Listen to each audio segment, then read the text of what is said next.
Danny.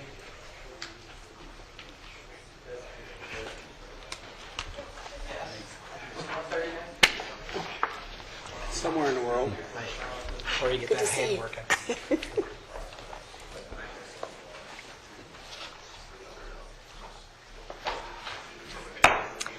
Call this meeting of the Fox Canyon Groundwater Management Agency Board to order and ask Supervisor Zaragoza to lead us in the pledge. Yes, please help me those are planning to follow me. I pledge allegiance To the flag of the United States of America and to the republic for which it stands, one nation, under God, indivisible, with liberty and justice for all. Could the clerk please call the roll? Chair Craven, Here.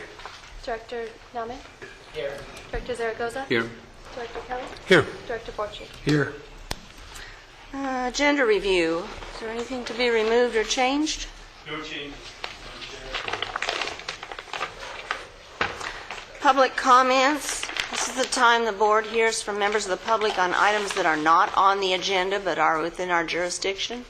I don't have any cards. Is there anybody who would like to speak to us on an item that is not on the agenda?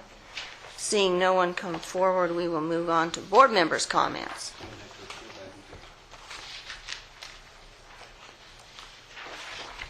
We have to approve item D? We didn't make any changes.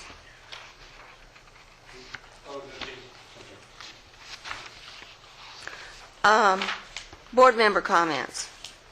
Madam Chairman, Yes. This morning at the LPUG meeting, the issue came up of possibly asking future wells to put a tube on the side of them for future water measurement levels and stuff. And I was just wondering if we could ask the staff to look at that issue and see whether it would be appropriate. Okay. Thank you. Any other board member comments? Okay. Consent items. It consists of one item, the minutes. Is there a motion? I move approval. Just a minute. Yes. Slight change. On page 5 of 10, item 1, Hang on. it's noted that I mentioned the concept of setting up a code enforcement agency. I don't recall saying that. In fact, I think that was first mentioned by the chair as one of his concerns with the boots on the ground person, that we'd be setting up a code enforcement scenario. But I didn't want there to be a misunderstanding that I thought we should set up a code enforcement agency. I don't think it reads that way. It says you talked about that and said it should not be part of the FCGMA. Okay.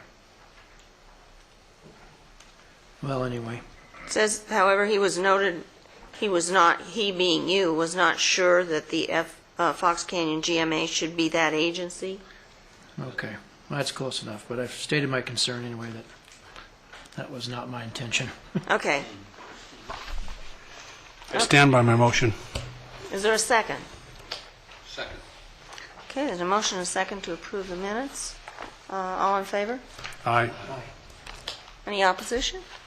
Okay. Okay, motion carries. Informational items. Item 3, fiscal year 2011-12 third quarter work plan update. Madam Chair, I did Yes. attend the Las Posas User Group meeting today. I was late, however, I understand the panel was selected, and the chair of the panel was nominated. That would be Mr. Arano, who's now at the podium, and he's here to give you a report, and I think the chair will be giving you reports on a regular basis from this point forward. Good afternoon. Thank you, Chair. Robert Arano, Crestview Mutual Water Company. Also here today as first time representing the Las Posas Basin Users Group, as this morning, as Mr. Pratt mentioned, we did have a meeting. There were several things that we did accomplish. I just want to say I'm glad that all of you are on the ball. I was back in the minutes on the next item. So before we start, let me correct what the topic is for anybody who's listening or who listens in the future on the tape. This is going to be an informational item, but the topic is Las Posas Basin update. Now, could you? Robert, you're just ahead of the game, that's all. This morning, we did have our usual meeting that we've been holding every 2 weeks. Today, we approved by consensus the charter of the Las Posas Basin User Group and how we're going to be operating. And also, there was the nomination and consensus vote as to the chair and vice chair. We request, and staff has agreed with us, to put this on the agenda each month so that we can come down here and speak with you, as to keep track as what our progress is and how we're moving forward. Also today we reviewed 2 well permits and made comments, and actually our comments were pretty insignificant. Staff did an excellent job of framing the issues that are involved. As Director Kelly mentioned, we do request that staff take a look at the feasibility of a sounding tube being installed on any new construction for water wells that go in. We think that there's a great amount of benefit that can be gained from that, not only for the property owner, if there ever be a problem in the general area, but then also for data information and collection as we develop this basin-specific management plan in years forward as we do adaptive management. At this next meeting has been canceled in the next 2 weeks so that we can focus at the end of July in getting the basin plan rolled out and start getting comments on that over the summer. And that's it at this time. Any questions? Any questions?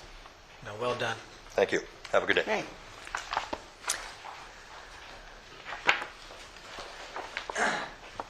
Action items. Number 3, LAFCO call for nominations. Ventura LAFCO's Independent Special District Alternate Commissioner. Oh, I'm sorry. Yes.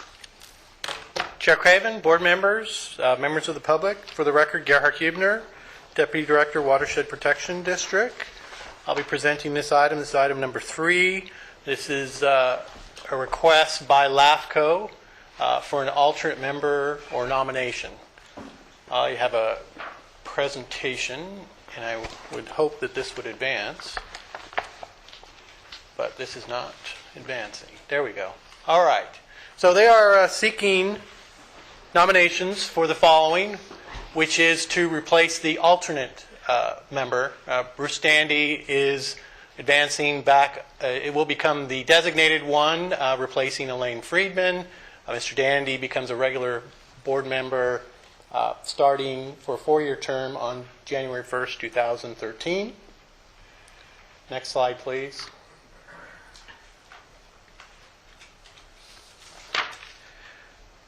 The terms of the LAFCO board members and alternates last 4 years and are expected to move up as each member slot is filled and the seated term of the member expires.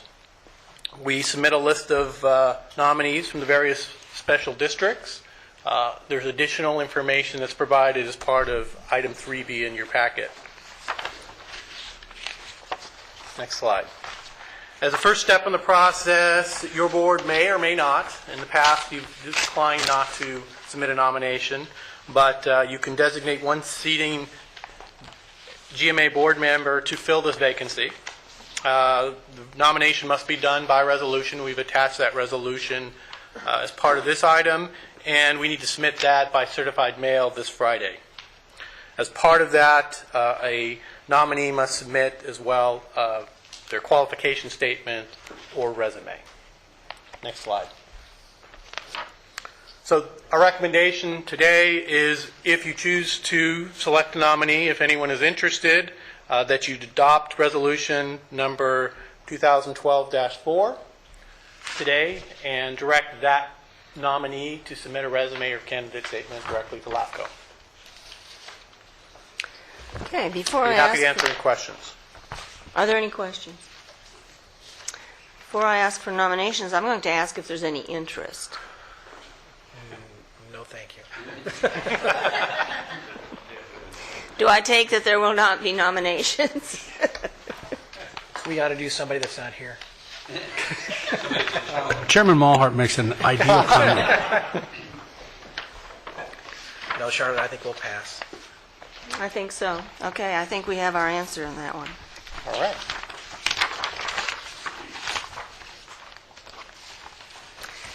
Item number 4, adoption of the fiscal year 2012-13 interim work plan and budget. Chair Craven, board members, Gerhard Hubner again for this item. Be introducing our fiscal year 2012-13 interim work plan and budget. Next slide, please. At your May meeting, you directed staff to at the May meeting, we presented to you a draft fiscal year annual work plan and budget. We further directed staff to schedule a special board meeting to discuss and consider the final work plan as well as budget, and also to discuss some long-term and short-term initiatives, goals, and objectives for the agency. After several attempts, we tried to find a date and time that would work for all 4 board members or their alternates. We were unable to do so. Thus, we are here today, next slide please, to use this regular board meeting to consider an interim work plan and budget. This would allow us to have a budget in place at the start of the fiscal year, which of course is July 1st. We will continue to work with you, board members, to find a suitable date and time in July that will work for you. One date that's been proposed is perhaps July 9th. The other alternative is perhaps using our regular board meeting in the end of July, which is the July 25th, I believe. Today's item is to consider, next slide please, our interim work plan. We've provided you with the spreadsheet, which is item 4A. We also have the spreadsheet for the budget, which is 4B. Next slide please. So on this summary table are some of the key highlights and the numbers. Some of this, as I presented last month to you, haven't changed in terms of the revenue, the beginning balance. What is different is we are proposing only the core services. The additional services have been zeroed out. We do have the non-labor cost estimates. That's $678,327. I'll describe some of those in a moment. And some of those are related to carryovers that we have and obligations that the board already approved. Of course, have our contingency of $100,000, and that gets you to the total. Next slide, please. So the carryovers, we have the GSAP program. That's our groundwater supply enhancement program, $500,000. We have agreements with the parties. I'm starting to get some invoices, and I've actually had a request to extend one of the agreements. So, but we definitely needed to carry forth that obligation to the next year. The weather station purchase, that's the up to $10,000. We would still come to you at a future date to confirm whatever the final price of that is. And then we had commitments the board approved with the Integrated Training Research Center. That's the Cal Poly San Luis Obispo folks. Next slide. So this is the staffing, core services only. This is the slide that I presented at last month's draft budget session. 2.6 FTEs for core services only. Next slide, please. These are the next, when the next slide comes up, these are the tasks and the expenditures that are not included. That would include some of our database online enhancements, consultant contracts, the groundwater model, that's with United, the regional model support. We've been supporting that the last 2 years. That would be at least deferred at this point. The enhanced meter and well inspection program, we've had some discussions about that. Again, that would be deferred. And then the digitalization of the GMA files for $15,000. Next slide. So our conclusions and recommendations for you today is that you consider this interim budget and work plan, and also schedule on the July 9th or the 25th consideration of a final budget for this year. And those are our recommendations. Chris, are there any questions? Madam Chair, on the, if we have the 25th, that'll be in the regular Yes. board meeting. There's a vote from 1 to... 1:30 to whenever we conclude. And July 9th is what time to what time? July 9th would be, we have reserved the conference room downstairs, the lower plaza. And And that would be, the time, Jessica, would be in the afternoon, 1 or 1:30? Well, let's take up the budget issues, and yeah, then we'll just get wanna- on with scheduling it. David, did you have some questions? Just a comment that doesn't hold up my, I approve this interim budget, but I just wanted to mention that page 1 of 3 in this, I'm looking at the large spreadsheet, agency core work tasks, record services.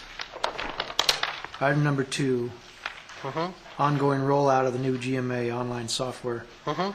These numbers don't really add up. Okay. The hours? The hours don't add up to the hour printed here, the 280 hours, Okay. and the dollars don't add up to the dollars. So, you just might want to.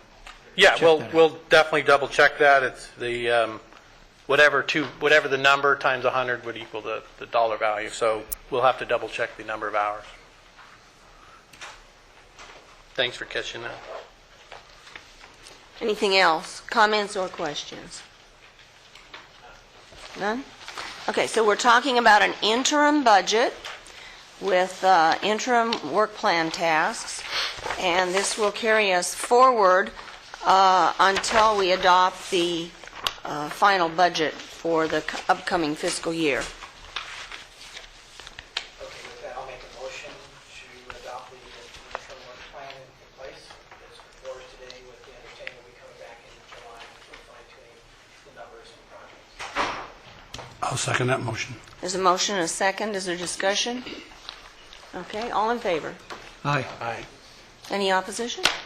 Okay, motion carries unanimously. Thank you Now very we much. need to talk about when we're going to have the budget study session, or when we want to go into deeper detail. Do we want to do it on the 9th, or do we want to just do it at the next board meeting? Does it look like, I will not be here until the 19th. I won't be here on the 9th, but that doesn't mean that my alternate couldn't perhaps come. I don't know. I haven't checked with him. But how does the agenda look for the next meeting? Does it look like a heavy agenda? Because we might want some discussion on some of these items. Go ahead. It's light. We have, of course, the regular standing item of the update from the Los Postos Basin group, and at this point, this would be the only other item. Of course, depending on the outcome of today's meeting and anything else that comes up. Well, August, we're usually dark, correct? Yes. That's correct. The 25th looks good for me. Chair, if I might, I think it would be more beneficial if we had a separate workshop than the regular meeting. I think this is an opportunity to kind of bore down into the priorities and you get a chance to really kind of get down into the numbers a little bit and maybe get some more accurate budgeting. Okay? That's just my opinion. Mr. Chairman, I agree. Here for the point of getting done with a day, Right. we sometimes push our way through it. I think so, And there are too. some issues that have been of some concern to each of us, a little different each one of us. So I think it would probably be, as Director Borchers suggested, a better idea if we could just have a workshop. On the afternoon of the 9th? Does Or that the look good? 25th. Well, the 25th is a regular board meeting, so they're saying they would rather do it not at the board meeting. The 9th But is a could- Monday. But could that be just a workshop meeting, not just Be a budget meeting. a budget meeting as opposed to the... Well, then we wouldn't have a July meeting, we wouldn't have another meeting to take up business till September. It's an idea. Or No, we it would doesn't still work. keep the pending, and July, we'd still have our regular July item. It would be very short if there was no additional items. Well, it was following your direction to us was try to find something in June. We couldn't. And Right. So that got moved to early July. The 9th was, as I understand, the only thing that would work. What you haven't discussed with us is whether or not you'd want to hold another board meeting in August, and I thought that might be where Board Member Nauman was going. If you held it, if the 25th was the workshop budget meeting, so to speak, then have a meeting August as well. But we didn't go any farther than July. Okay. The 9th, it looks good for me, too. So the 9th is a looks- Monday meeting, is that right? Is the 9th a Monday? Yes, Monday. Okay. Because we're dark in the Board of Supervisors in August, and I'm sure you are, too, so. But We're the dark, 9th but I'm here, I'm available so- on the 9th, too, anyway, Okay. if we have to. Then let's set it for the 9th. Very good.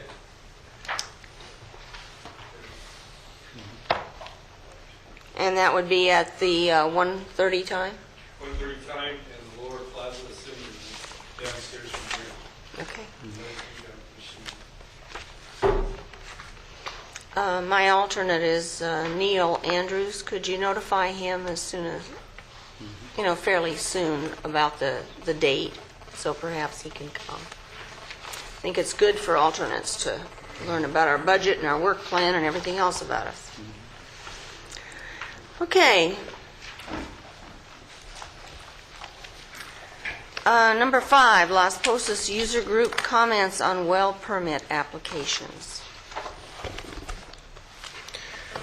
Good afternoon, Chair Craven, directors. For the record, my name is Rick Virgutz. I'll be presenting item number 5 today. Las Posas Users Group comments on well permit applications.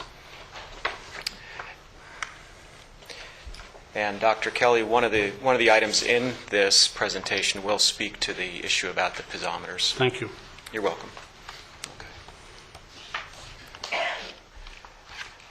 And I see we're still plagued a little bit with the clicker. Okay. So in December 2011, the agency adopted ordinance code changes to Chapter 4, and it now references the Las Posas Basin-specific planning effort. Also, Emergency Ordinance D is expired, and LPUG continues to work on the basin-specific plan. Since the first of the year, we've had 9 well permits come in for the Las Posas basins. Prior to that, we didn't have any because we had the moratorium in place. So currently what we do is we apply the ordinance code as written, and thank you, and communicate the receipt of the well permit requests to the Las Posas Users Group. Could we advance the slide, please? Thank you. So how do we communicate? There's a process in place, and it's for the Las Posas Basin Management Area, which is made up of the Eastern Management Sub-Area, the Western Management Sub-Area, and the monitor-only area. Next slide, please. And I don't have the pointer, but I'll just verbally describe it. Of course, to the east is the Eastern Management Sub-Area. Then we have the Western Management Sub-Area to the west, and the crosshatched area with those white diagonal lines is the monitor-only area. So there's 3 areas that we're focusing on with this communication plan. Next slide, please. Oh, thanks, Henry. Appreciate it. So in terms of the process, essentially what we do is when we receive well permit requests, we provide those to the Las Posas Users Group. If that well permit request is for a well in the Western Management Sub-Area or Eastern Management Sub-Area, we'll send a more formal memo to the Las Posas Users Group with proposed permit conditions. And if it's in the monitor-only area, we don't send a formal memo. But item 3, LPUG is expected to provide comments back to the agency in about 30 days after receiving either the memo from us or if they don't receive a memo and it's in the monitor-only area, we again would hear back in about 30 days. Next slide, please. So in an effort to streamline the process, we recently corresponded with the Las Posas Users Group asking it provide comments on 2 well permits. It responded back that they thought the agency would provide comment first. And so the well permit process has become a little bit too process heavy. We're concerned it can be perceived as bureaucratic, so we will be working with LPUG to streamline the process as appropriate. Next slide, please. So what have we done in terms of permits? Well, since January, we've conditioned and approved 5 well permits. And for 3 of those were either in the, 3 of the 5 were in either the Eastern Management Sub-Area or the Western Management Sub-Area. We provided a formal memo to the Las Posas Users Group because of their location. The Users Group provided some comments back to us, and we incorporated those comments prior to issuing those permits. Item 5B of your staff report contains the permits processed so far, as well as a summary table. And 4 other permit requests are under review. Earlier today I had 3 there, but we received 1 today, so the number's up to 4.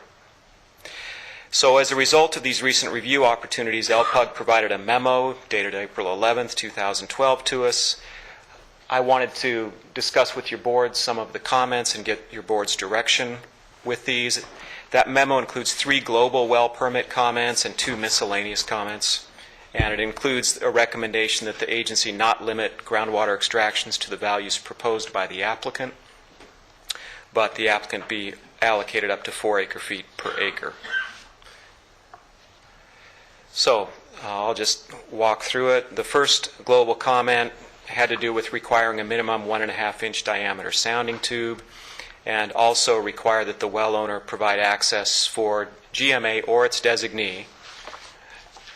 Here LPUG is listed Watershed Protection District, Callegas, the Waterworks District, or United Water Conservation District to sample, periodically gauge the well, or install a data logger. So that's one of their recommended conditions for the permits in the Las Posas basins.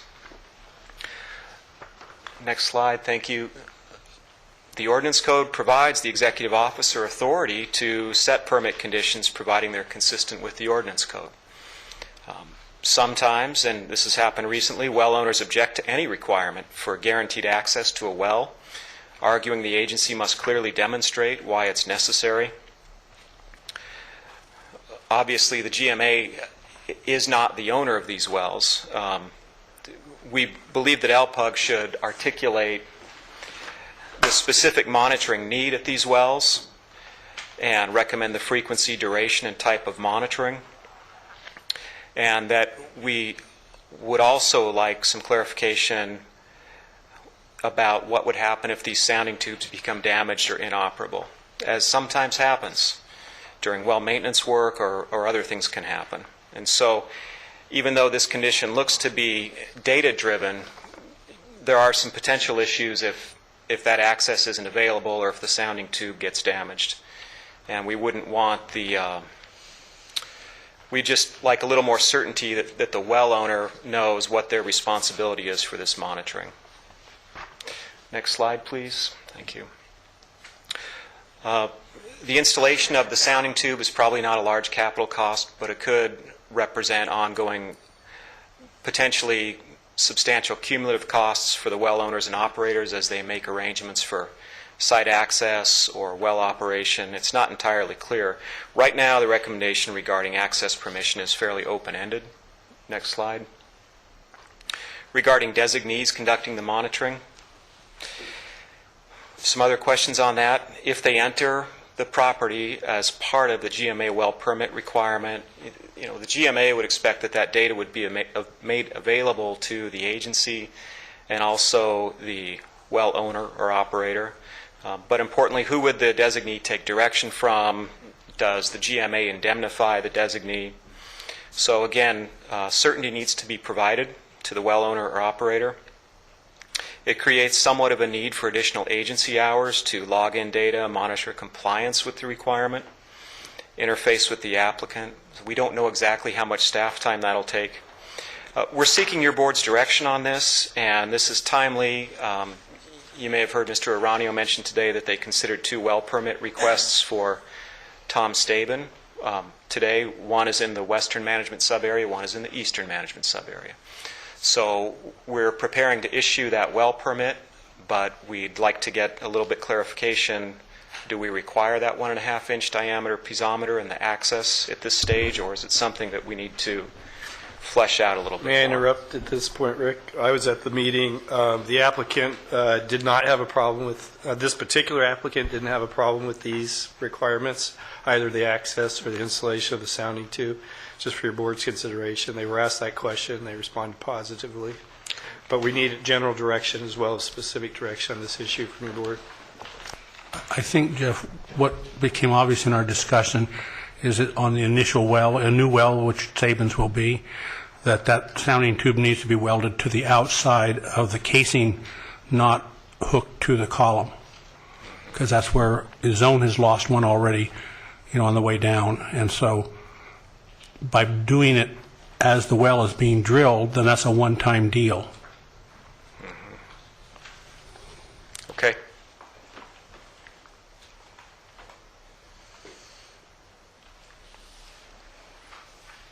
Next slide, please. The second comment, application approval should include a notice regarding that the Las Posas Basin Users Group is working on a basin-specific groundwater management plan. And that the notice should state the applicant will be required to comply with any GMA board-adopted rules recommended in the basin-specific groundwater management plan. Essentially, right now, the permit approvals require the applicant to comply with the ordinance code. But if your board would desire some additional noticing, something that isn't so open-ended, we might want to include language that essentially describes to the applicant what might change for them, instead of something more general, which is just advising them that the rules may change. So some more specifics on that, I think, would be helpful. Next slide, please. This is comment 3. It's a process should be... You're still on 2. Am I? Thank you. You need another slide. Next slide. Next slide, please. Okay. So a process is needed to ensure the well permit applicants are notified as to the date and time of the LPUG meetings. The information that we send the Las Posas Users Group has contact information in it, and at this point our recommendation is essentially that the Las Posas Users Group contact the applicant and advise them on what the meeting date would be at which their application will be discussed. Next slide, please. The 4 acre-foot per acre issue. The users group has recommended the agency not limit groundwater extractions to the applicant's proposed extraction values. LPUG responded that it believed the limits to be arbitrary and that applicants be allowed to extract up to 4 acre-feet per acre. Next slide, please. These limits that LPUG has seen have actually come from the well permit applicants based on the calculations they provide. The ordinance code requires that they calculate their proposed groundwater use, and in the past we've included as permit limitations those proposed extraction values. So we're seeking your board's ratification of the practice of either setting a limit based on what the applicant proposes they need, or essentially allowing them to extract up to 4 acre-feet per acre. We've done some cursory calculations, and those are shown in a table in your board package, item 5B. There's a table, pages 19 and 20. Essentially, the delta between what the applicant proposes and 4 acre-feet currently is about 28%, would be a 28% increase.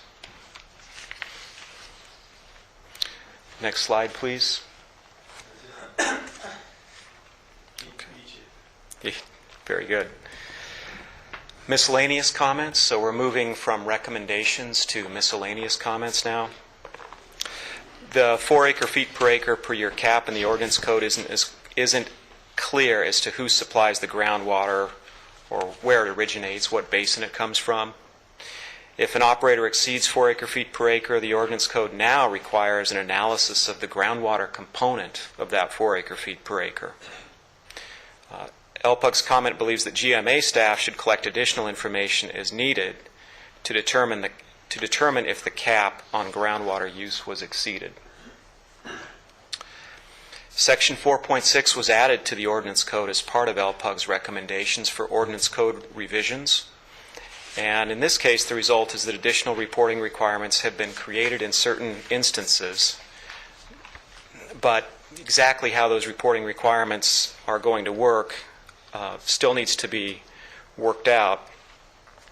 Additional reporting requirements affect those that file for irrigation efficiency. So if a grower exceeds more than 4 acre-feet per acre under irrigation efficiency, that grower currently would be required to lay out how much of that 4 acre-feet was groundwater. And if the groundwater exceeded 4 acre-feet, then the ordinance would require a surcharge be applied. We think that that also may affect people operating under other allocation systems. Next slide, please. So it creates some additional reporting requirements. We'll work with LPUG to minimize the additional reporting requirements. We do agree that groundwater in Section 4.6 needs to be better defined. We suggest that LPUG should describe a desired definition for your board's consideration. And as additional reporting requirements are defined, we'll have to enhance the agency software to do that. Next slide, please. We're moving on to miscellaneous comment number 2. Current reporting forms work adequately for the single property, single well scenario. So we're talking about irrigation efficiency here. But when we have these more complicated filings, multiple wells, multiple operators, multiple property relationships, things do get more complicated. LPUG's comment is that completing this irrigation efficiency paperwork sometimes takes multiple rounds of communication between staff and the applicant, and that LPUG is concerned the new GMA software will not accommodate these more complex situations.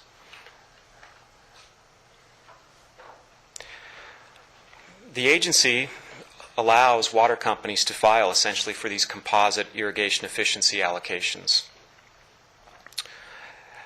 Because these mutual water companies or these water companies file for irrigation efficiency on large numbers of parcels, they don't always have the same level of parcel-specific detail held by the individual filers. And so those applications that we receive have many, many parcels attached to them, and they're just a little bit more generalized. In the past, we have had some back and forth on this issue. How much information should the GMA require of mutual water companies? But essentially what we found is that what we're getting currently is adequate, but we just understand that it's probably not as dialed in as an irrigation efficiency application for somebody with 1 parcel or 2 parcels. So when we get these composite irrigation efficiency applications, it's understood they're more general. If there's a particular crop or grower within that consortium that wouldn't be efficient, we wouldn't see it. Next slide, please. So your board has stated in the past it doesn't wish to tolerate wasteful irrigation practices, whether or not they're part of a consortium or an individual operator, and we're seeking your direction on this matter as well. The new irrigation allowance index will be in effect starting calendar year 2013. First filing due January through March of 2014. So leading up to that, the agency is going to be conducting additional outreach. You heard recently about the development of training videos that Dr. Stiles is helping us with. I've recently talked with the Farm Bureau about arranging a workshop with Dr. Stiles, potentially in September, where he could go and help get the word out on this. Yes, the agency software will need to be revised. And in talking with IT services, they don't have a concern that it won't have the ability to collect larger amounts of data. And next slide, please. So currently we accept a more generalized reporting from water companies. We're available to help the water companies develop more accurate estimates, and one of the suggestions we have is that they conduct some dry runs using the new irrigation allowance index paperwork and methods and see if they can identify where they may have gaps in data that are going to come out in the future, and then work to address those issues. So next slide, please. So this concludes the presentation. Essentially, we're looking for your feedback and direction to us on these issues. Before we get to that, are there any questions on the presentation? Okay, so there are no questions. I'm going to ask if there are any members of the public who would like to speak on this. Okay, Robert. Good afternoon, Chair. Robert Aranio again on behalf of the Las Posas Basin Users Group. Staff has done a very good job of outlining several issues that are of concern to both sides of the group right now. And what drives us, or what's causing the inability or the disconnect, is that the Las Posas Basin has a very unique situation in that we, in some instances, are talking overdraft, but yet we have a resource available to us that is sufficient to address all the needs that are out there. Our difficulty comes with trying to make sure that we get the infrastructure in place in order to move the water from where it's at to where it's needed and cleaning it up. Of course, all that's going to require some dollars. And that's part of what the group is going to be addressing here also, is to get some way to identify where that money is going to come from in order to put the infrastructure in place. But we're working together to develop that framework in order to get those issues addressed. The 4 acre-feet per acre cap is not a water management tool. It is an umbrella to prevent someone from coming in and being 100% efficient in exporting little red water balloons or sparklets from coming in and putting in a plant and exporting water. The cost model there says that that could work too. Pump the groundwater, clean it up, export it. That's what the 4 acre cap is in place for, is to give us the time in order to get through this process without having to worry about that issue suddenly being parked on our doorstep. It's not to say that the basin can yield 4 acre-feet per acre or that that's going to be the final number, but it is just a cap in order to give us some time in order to address these concerns. Staff, as said, has brought up a myriad of issues that are very complex and have a lot of ramifications that can go throughout and have unintended consequences. And to that end, your board has a very long list of things to address, and what I would respectfully request is a focused subgroup or committee here, 3 or 4 people with GMA staff. Let's sit down and we figure this thing out. If we've gotten this far with the basin management plan, developing the charter, coming to consensus and all that, we can get through these. We can hammer these out and understand what they are and come back to you with a joint recommendation as to how to address each one of these issues. None of them are so complex that they can't be addressed, but in my opinion, that's what the experts out here in the field should be doing, and asking, and rather than tying up your precious time and limited resources that you have in order to try and address them and understand them all. Thank you.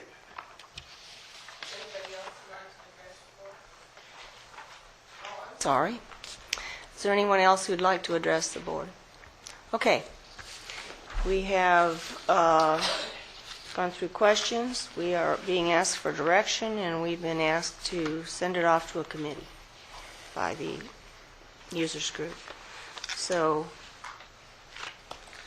any comments? I want to just, Robert, I want to thank you for that nice outlay. I think, honestly, that's a good approach. I'd like to kind of follow that and make that part of our recommendation, is to use the tools in the toolbox, but the folks that are in their backyard having a foothold and a say-so on what's working with staff and moving forward, and let them come back, because there's a huge amount of ripple effects in this process. What you do over here, long-term, it does over here. I think Robert hit it right on the head. The cap of the 4 acre-feet is not to slow somebody down from normal operations in the valley. It's really stopping somebody from coming in, where we've had other issues elsewhere where they've come in and they've tapped into a water source that we can't, the nose of the camel's under the tent, we can't stop them. So I would like to just echo what Robert said and move forward in that direction. Mr. Chairman, Yes. LPUG elected a committee of which Robert is head of, and I would suggest that we allow that committee to select its own subcommittee, because that's a good expedient way of solving that problem. Plus, they can fill a vacancy if one develops.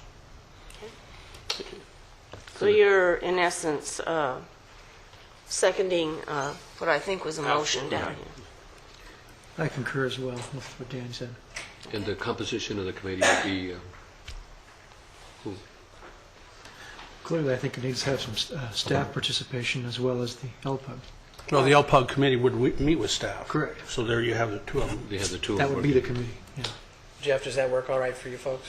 Sure. So, and we're talking about, I think they refer themselves as the voting panel. That's right, right? Sure. We can make that work. Okay. Okay. We have a motion. Do you understand the motion? Did you get that down? Okay. Just want to make sure.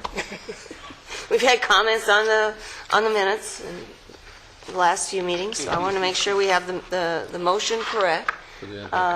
Pardon? Can you reiterate the, Can you restate your motion? or maybe the clerk? What do you have down so far?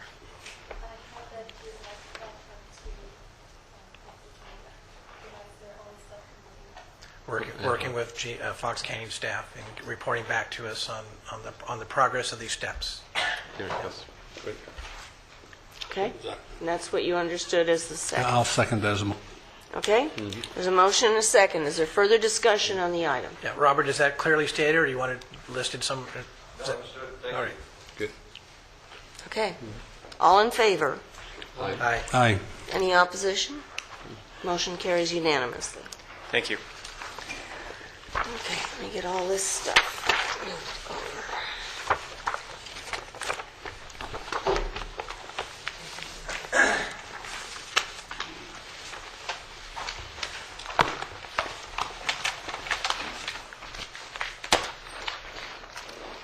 Rick, did we get the pointer to work? No pointer, other than? I thought so, but it looks like it again. Okay, so it's all right. Okay, Bring up the, item number, go ahead. No clicker, but Henry brought up a pointer. Yep, great. Okay, item number 6 is an item is a request to rescind a letter advising the operator of requirement to register state wells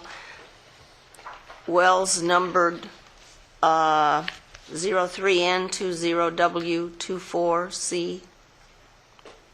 I have a trouble with the O's and the zeros, but I think that's a 02S.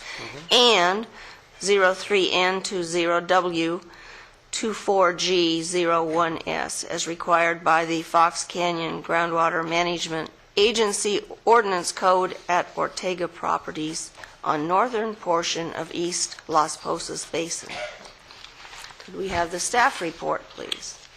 Thank you, Chair Craven, board members, Gerhard Hubner again for the record. I'll be presenting this item. Accompanying me or assisting me today will be Rick Ragutz and Kathleen, if I have any questions, as well as agency counsel. Let's see if this, already advanced it. So, how did this come to our attention? Well, as you can see, there was an article, an ad in the Ventura Star. You can barely see it, but this is actually an email from our, that Brian Bondi, our previous joint position, technical position staffer, he brought it to our attention, as well as LPUG. That kind of got the ball rolling in terms of this particular wells. As I'll state later, this issue was in front of your board approximately 15, 16 years ago, back in 1996. So the issue here is the Ortega Properties has 3 wells, of which 2 we've determined are within the agency boundary. This is a map, and you can see here, this is the agency boundary as recorded in 2002. If you read in orange here, this is the expansion area. This is what we commonly call the outcrop area. It's an expression of Fox Canyon GMA material. Generally, that's why they call it the outcrop area. So the wells that we're talking about, this is commonly referred to as well number 2, it's well number 1, it's well number 3.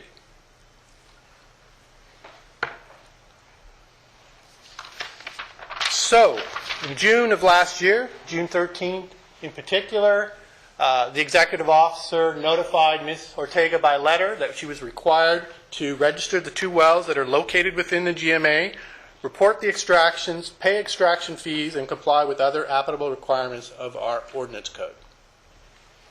And in this presentation, you will see the various items and the attachments that are included as part of the staff report today. In our letter, we acknowledge that the operator had previously requested an exemption from agency regulations. This goes back to the issue back in 1996. And that they had obtained a letter from the former agency coordinator stating that the wells were outside the GMA boundary and not subject to GMA ordinances and extractions of water from these wells that will not be regulated by the GMA. The current executive officer wrote, unfortunately, the agency coordinator was not authorized then or now to modify the agency's boundary. Such action requires the GMA board, that being you, approval pursuant to Section 203 of Assembly Bill 2295, which we've attached. Such board approval was never obtained. Our letter, the executive officer's letter, gave Ms. Ortega 30 days to comply and explain the agency would not retroactively impose any charges or penalties. The executive officer also explained how Ms. Ortega could obtain a boundary adjustment if she so applied for one.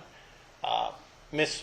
Ortega replied in writing to us and asserted that there was no need to comply or seek a boundary adjustment because the issue was resolved in 1996, and the executive officer was without authority to rescind the agency coordinator's determination that her wells lay outside the agency's boundary. So in response to Mrs. Ortega's contentions, staff researched our agency's records. And those records show, and is what we've included, that it did come twice to your board in 1996 and prior to the agency coordinator issuing his July 25th, 1996 letter. That staff report is attached. The agency coordinator, agency counsel, and Frank Kenton, the Ortega geologist at that time, all addressed the board. The minutes, which again we've attached, record a lengthy discussion at the conclusion, which was recorded in the following. The Chair Mulhart, directed staff to take this item to what was then a technical advisory committee, TAC, for their input and return their findings to the board at the next board meeting. The matter was not brought immediately back at the next meeting. The staff did bring it back to you, the board, in June 26 of 1996 at that meeting. The recommendation from the TAC was that the two wells located within the agency boundaries must adhere to the agency's ordinance. A copy of the board letter is attached from that time. The minutes conclude with the following. Chair Mulhart asked that agency counsel take a look at the drilling date to see if the Ortega wells could be exempted. The agency coordinator stated that the staff could do that and would include agency counsel if needed. The parties needed to craft an understanding that was fair to everyone. So now we look at the minutes. We reviewed the entire minutes showing that the possible exemption mentioned by the chair referenced to an exemption from a then existing moratorium, which is not in place anymore, on increased groundwater usage in the outcrop, and not an exemption from the agency regulation altogether.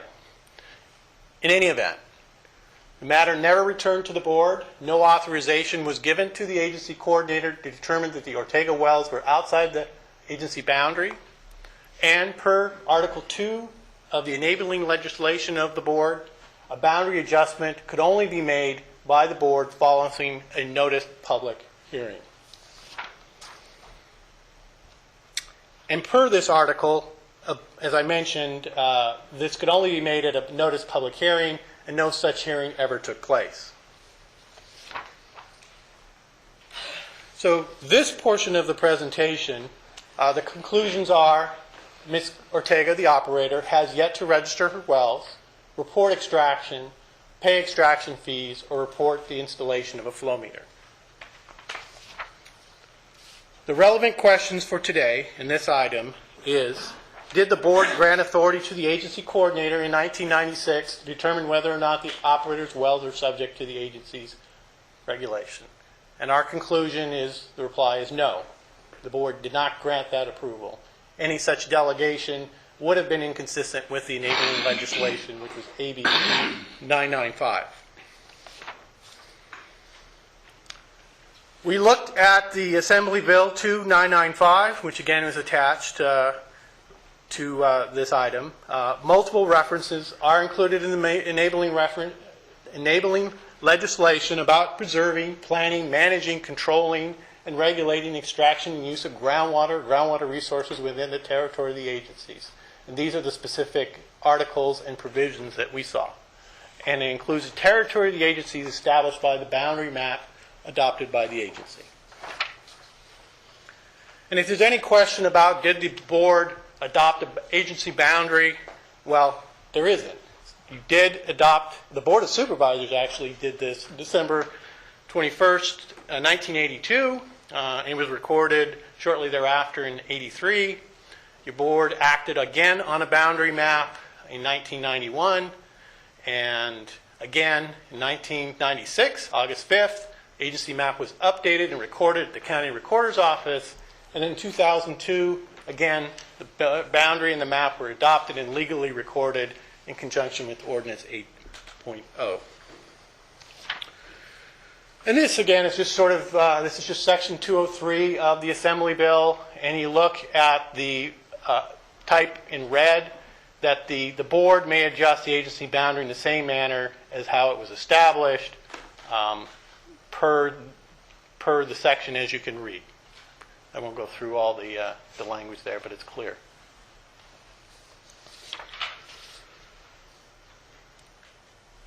So the second question, did the executive officer have the authority to send the June 13th, 2011 letter? We believe yes.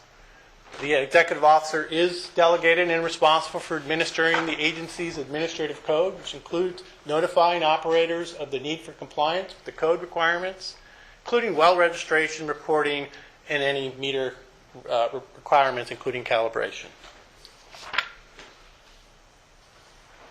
And the third question is, should the board direct the executive officer to retract his June 13th, 2011 letter? And our reply to that, or our conclusion, is no. The executive officer properly notified Ms. Ortega that the board had never made a determination that her wells are outside the agency's boundaries, and all operators of groundwater facilities, extraction facilities within the agency boundaries are subject to regulation by this agency. So our recommendation is that you deny the operator's request that the board direct staff to cease efforts to regulate the wells located at the Ortega parcel. And with that, I conclude my presentation and be happy to answer any of your questions. Okay, are there any questions? No? Okay. I believe that I'm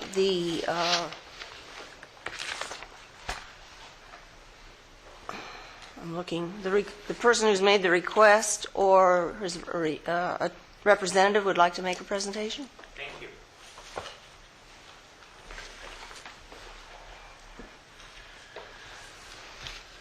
My name's Peter Goldenring. Could you speak right into that so we can Sure. hear you? Sure. My name's Peter Goldenring. I'm an attorney, Goldenring and Prosser. We represent Linda Ortega, and we're the ones who have been dealing with your staff for now the better part of a year on, for our part, at least what has been a extraordinarily frustrating process. You've all received some of the letters we've issued out. And one of the reasons we've been sending you those letters, and I have a packet here that I'm going to ask be made part of the record, is that it has become very clear to us that staff is not communicating with you all of the facts or the information, nor are they communicating the facts or information to us. And as a result, we've gone through a series of Public Records Act requests when we couldn't get the information from Mr. Huebner directly and cooperatively.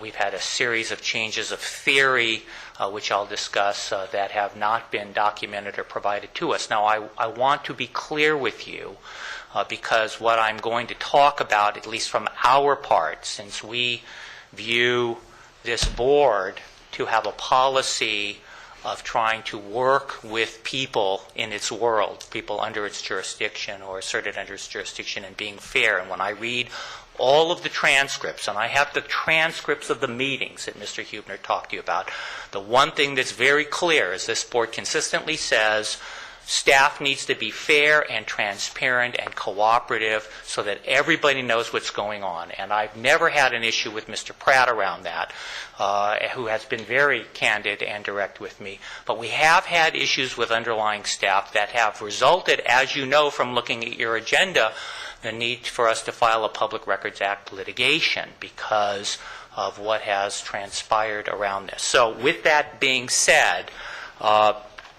I would preliminarily ask to make a part of the record and provide to you documentation which I would like to discuss.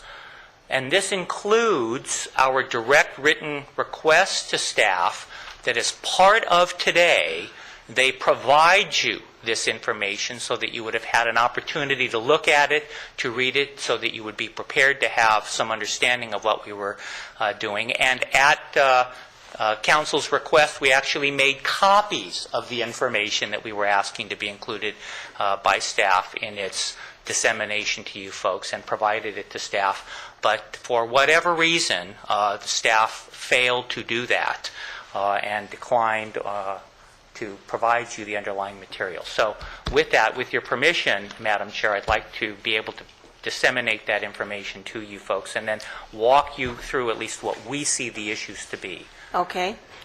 You can certainly hand out your information to, if you'll hand it to the clerk, she'll get it to all of us.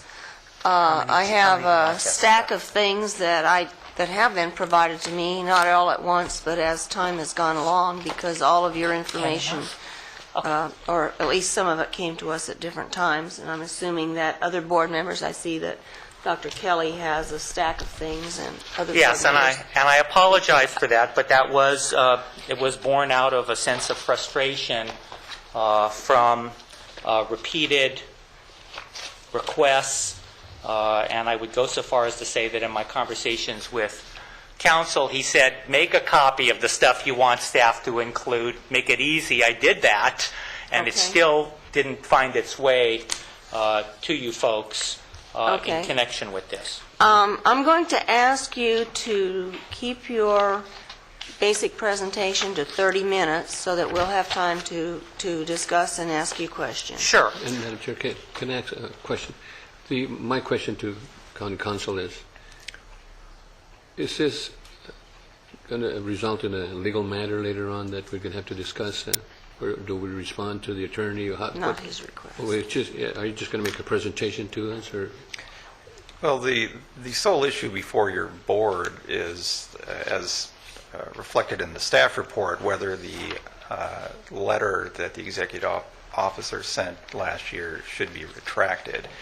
There have been any number of letters with reference to potential legal action that have been submitted on behalf of Ms. Ortega, but at this point, no such action has been filed, and so it's difficult to predict whether or not that's going to happen. So we're only talking about retracting that letter. Correct. Right. Because the last thing that my client wants to do is engage in litigation with GMA. We want to try to solve the problem, and we think that there's fundamentally a disconnect at underlying staff from Mr. Pratt around this issue, and that's why we're asking, or we asked for it to be agendized to be discussed. In the packet here, we've provided to you a series of documents, and the first page is a bait stamp index. It's going to tie to some of the material staff has chosen to provide to you, but I wanted to start with the first item, which is a notice of meeting. This matter first came before the board on February 28, 1996. Now, the wells were long since drilled by then. The wells were drilled back in 1988. And the GMA staff records show those, have always shown those. They were drilled legally with well permits. Well logs were lodged with GMA, and everything occurred appropriate at the time. What you will note under item number 11 on the first page, which in the right-hand corner is bait stamped Ortega 001, is what came before the board. And this is significant because of the position of Mr. Hubner. What came before the board was the question of the policy for wells not perforated in an aquifer subject to GMA regulation. And if you look 2 pages later, you'll see what your then agency coordinator, Dr. Preston, presented to you, or your predecessors, which was fundamentally a policy question. What to do with wells that did not extract water from a regulated aquifer, irrespective of the surface boundary of the FCGMA. In other words, the boundary was driven by the notion of the Fox Canyon aquifers underneath it, and we're going to come up to the surface. But on the Ortega property, as the data shows, the aquifer is not underneath it, which raised the question of whether the boundary was wrong. But more fundamentally was the question that Dr. Preston presented, which is where the data shows that the wells are not perforated or screened at the regulated aquifer, and they're clearly at a different aquifer. What is the policy direction of the board going to be to staff? And you'll see on page 2 of that February 28 report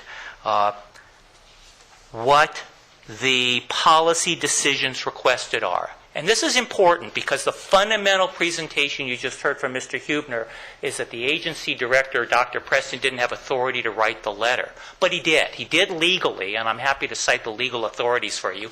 He did under the ordinance, and I'm happy to cite you that as well. But as you will see as we move through this, what happened was the staff presented a policy question to the board and said to the board, what should our policy be around this kind of circumstance? And the board gave staff the policy and said, go implement it. And that's what Dr. Preston did.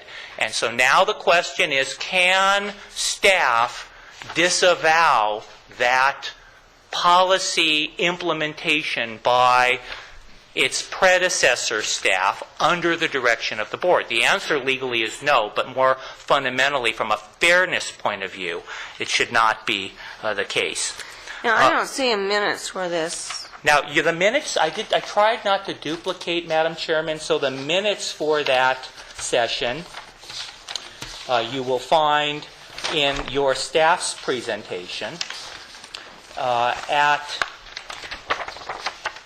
I believe, item 3 in what I received off the web from your staff's report to you. It's the minutes of February 28, 1996.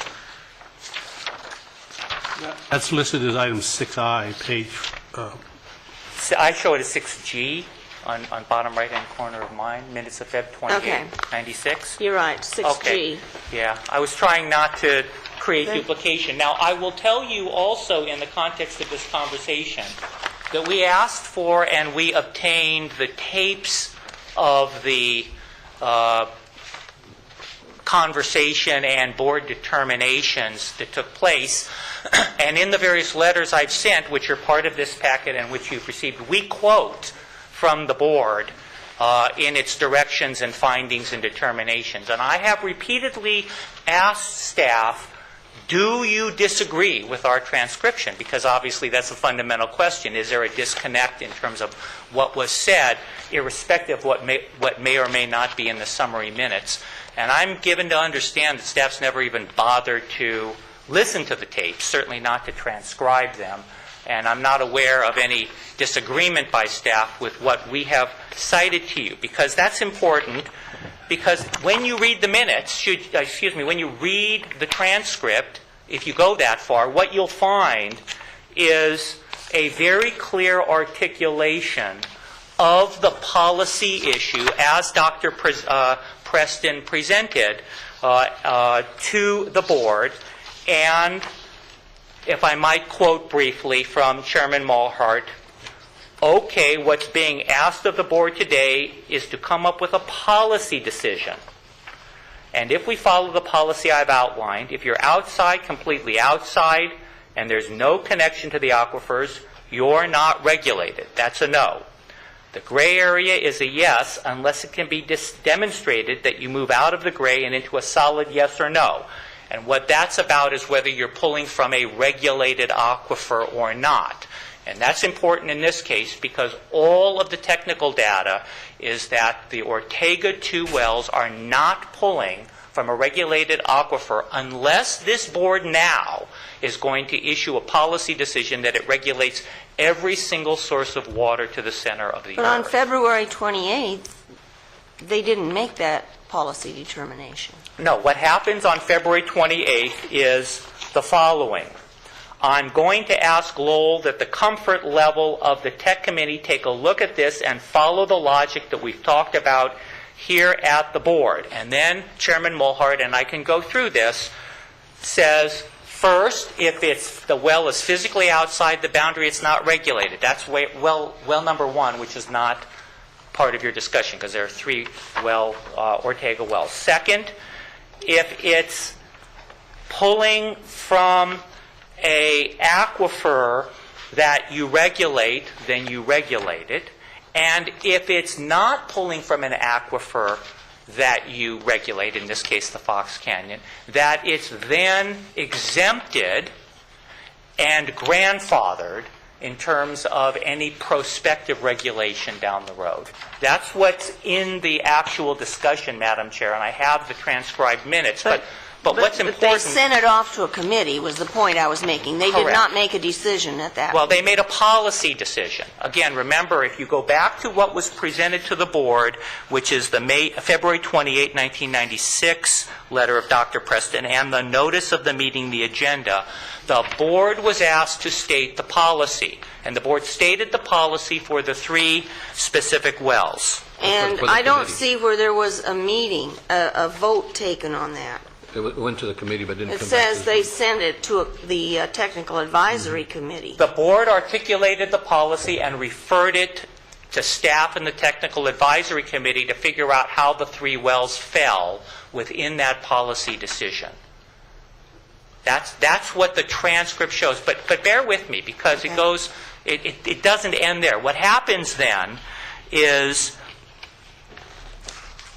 that the matter comes back before the board in June of 1996, and there's further discussions, and that's where, in the minutes, as Mr. Hubner acknowledges, the board said to staff, go find a fair way to deal with this in the context of the policy decisions that we've made. Now, that's where your staff report today ended, but that's not where the facts end. Because what happens then is the following. If you look at our packet, Ortega number 5, you'll see that there's a meeting on September 25, 1996. And I have obtained from staff, through the Public Records Act, the actual original board packet for this meeting of September 25, 1996. And Ortega 7, which has 357 in the upper right-hand corner, was in the staff presentation to the board for that meeting. So this letter of Dr. Preston, which you're looking at here, the July 25, 1996 letter, which is the one that is at issue, where he You says... completely lost me. I don't find Okay. a July 25th letter. Tell me. June 26th.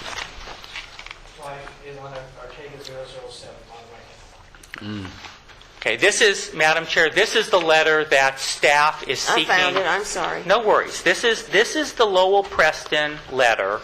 In the middle paragraph, I've received written confirmation from Mr. Kenton that the geophysical logs from all 3 wells do not show the wells to have penetrated the Fox Canyon aquifer.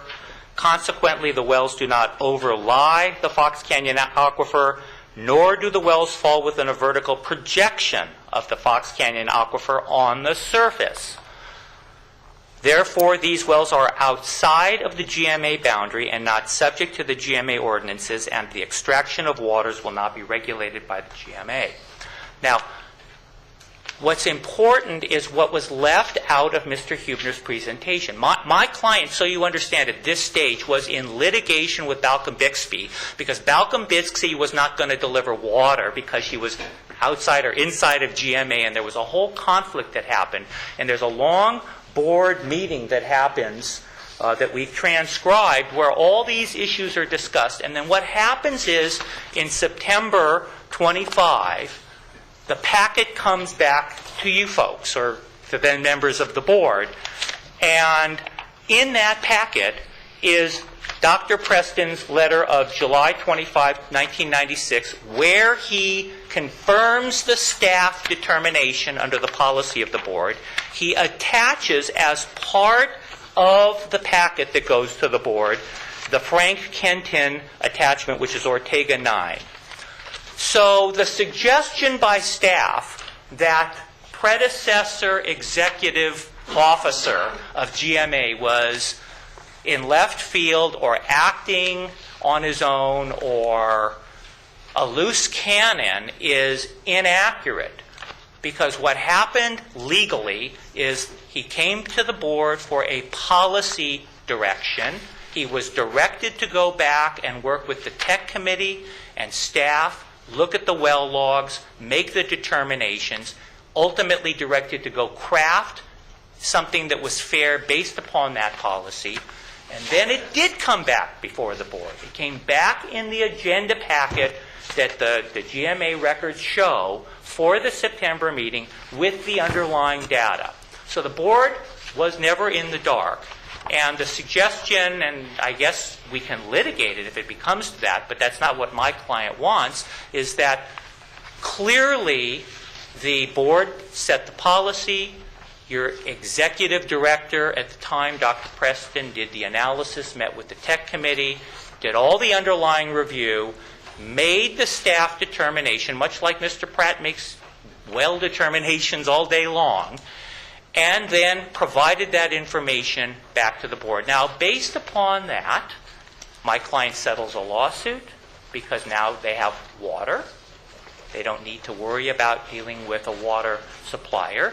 My client doesn't have historic records of water production or usage or any of the other data that would otherwise inure to their benefit surrounding this process. So from a legal point of view, staff's suggestion that Dr. Preston didn't have authority is wrong.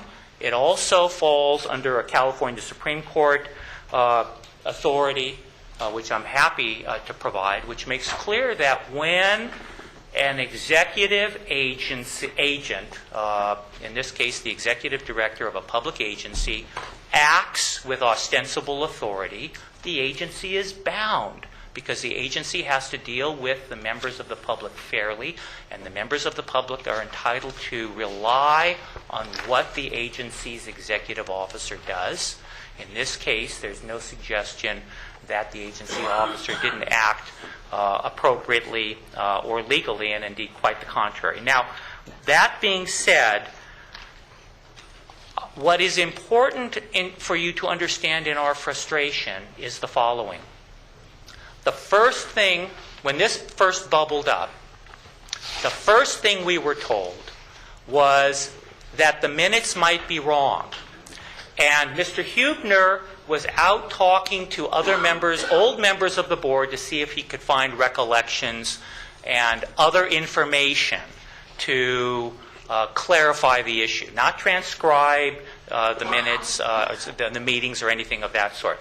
So we asked for that information, who he had been talking to, what information he received. We received no response, so we sent a formal Public Records Act request, because that has to be disclosed. We received nothing and have nothing today. Then we were told that the GMA staff had reviewed the well logs and decided that the analysis by Dr. Preston and Mr. Kenton then and now, and we've provided you in our documentation and a current report from Frank Kenton at Ortega 10, which is dated September 15, 2011, reaffirming his analysis that these wells do not draw. They're not perforated on any regulated aquifer. This property is on the very edge, and the Fox Canyon aquifer doesn't go under it. And we've provided this, by the way, to GMA. We've been very transparent. In any event, we were told by your staff that they had hired consultants who had prepared reports or analysis to indicate that Dr. Preston and Mr. Kenton's analysis was incorrect. So I said, great, tell me who they are, tell me what they've said. Our people should sit down with their people. That's a technical issue. It's beyond me. And figure out where they agree or disagree so that there can at least be some technical analysis and understanding. So we sent that request. We made the request informally, and then we sent a letter saying, please provide this technical information because we don't want to be standing in front of the board having a technical argument or hearing that. And that letter was ignored. Despite the fact that we then, after the informal request, up-leveled it to a formal Public Records Act request and said, okay, if you're making a technical analysis, put it on the table. This board is not going to want to hear that there's a dispute about technical analysis, or at least you're going to want to know what it is. So your staff refused, and to this day has refused to provide any information where they dispute our technical analysis. And then most recently, I learned that Mr. Huebner made a report to a public gathering that the argument or position of staff today was going to be simply that Dr. Preston had no authority to act and that it was going to be based on some information. So I immediately made inquiry, because this was now version 3 of what staff was going to contend today over this process. I made immediate inquiry saying, what's the basis, what's the information, so that we can have this conversation.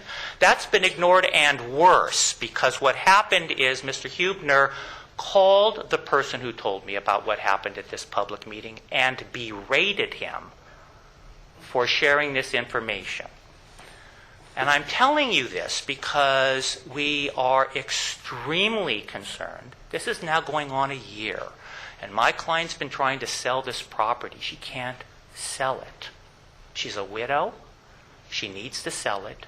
She can't sell it because the letter that was written back in June wasn't just sent to my client.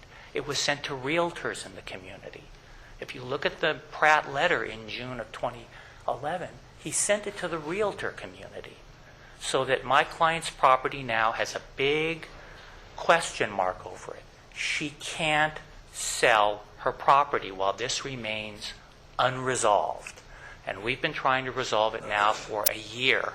And the balance of our packet shows a series of inquiries and efforts to get information, to have information presented to the board, to get it on the agenda, to have disclosure from staff about what is going on and what is not going on, all of which have been ignored. And my client has no interest in litigation, and that's why I came before you last month. And this isn't about appealing. This isn't about a litigation position or anything of the sort. We're asking simply for the following.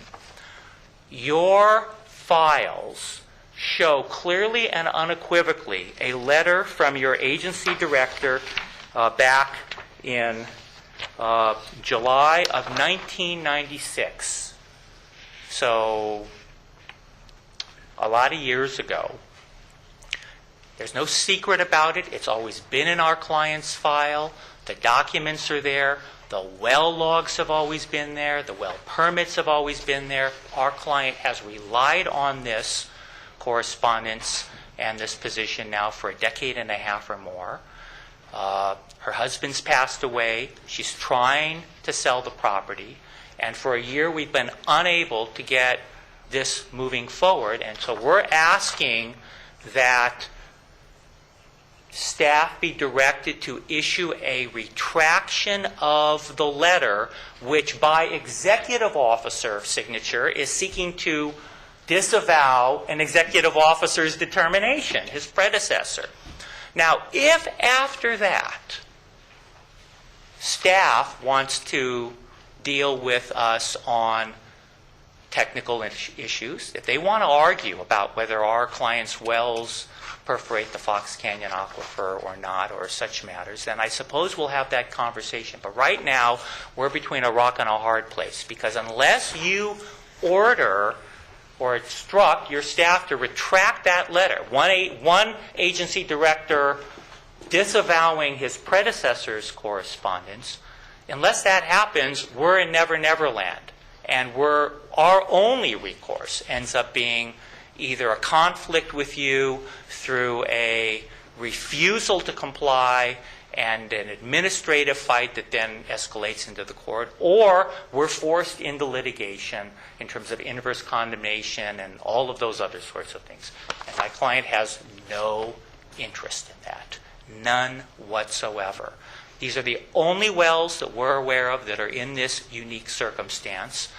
And fundamentally, our view is both from a legal perspective, but even more important, from a fairness perspective. My client and the transcripts show my client with her then husband, the geologist people, the well log people, they all came before the board in this time frame back in 1996. All of the information was on the table. Staff reviewed it. Staff analyzed it. Nobody's presented anything that staff was misled or wasn't given accurate information. The board issued a policy directive. Staff acted on it. The letter is public record. It was known to the board because it was in the September agenda packet that was there. It's not like staff was working on their own. And my client has a right, from a fairness point of view, to be able to rely on what occurred and not be blindsided as she's trying to sell this property now, and she's been frozen for a year. So we're asking you to instruct staff to retract that letter. And I thank you for keeping your presentation to less than the half hour I gave you. I'm still back on the February 28th minutes. Yes, ma'am. And you're saying that there was a policy directive made. I don't see where policy isn't just something where the chairman talks about it and what the chairman says is then a policy. I don't see where a motion was made, there was a second, and any kind of a vote taken to adopt a policy. I don't see the wording of the policy in the minutes. And what I will tell you, and I have the transcript here, is the board at that stage appears to me to have been acting by consensus. So what you have repeatedly is Chairman Mulhart articulating a policy and saying, does anybody have a problem with that? Okay, that'll be the directive. And so there's a series of discussions around this issue following the questions, the policy questions that the agency coordinator, Dr. Preston, had presented in the staff report, and then a series of discussions of those three, with the three wells being discussed, and the chair repeatedly saying, okay, does anybody have a problem with that being the directive or that being the discussion or the like? And I quote in my letters, which I've sent to you folks and which are in our packet, the portions of the transcript where those articulations are. If you look, Madam Chair, this was put on the table to your staff. If you look at Ortega 15, this is the first correspondence, or what I would call the first substantive correspondence in response to your staff, where we had by then had the transcripts. And if you look at page 19, you'll see where I am quoting from the transcript. So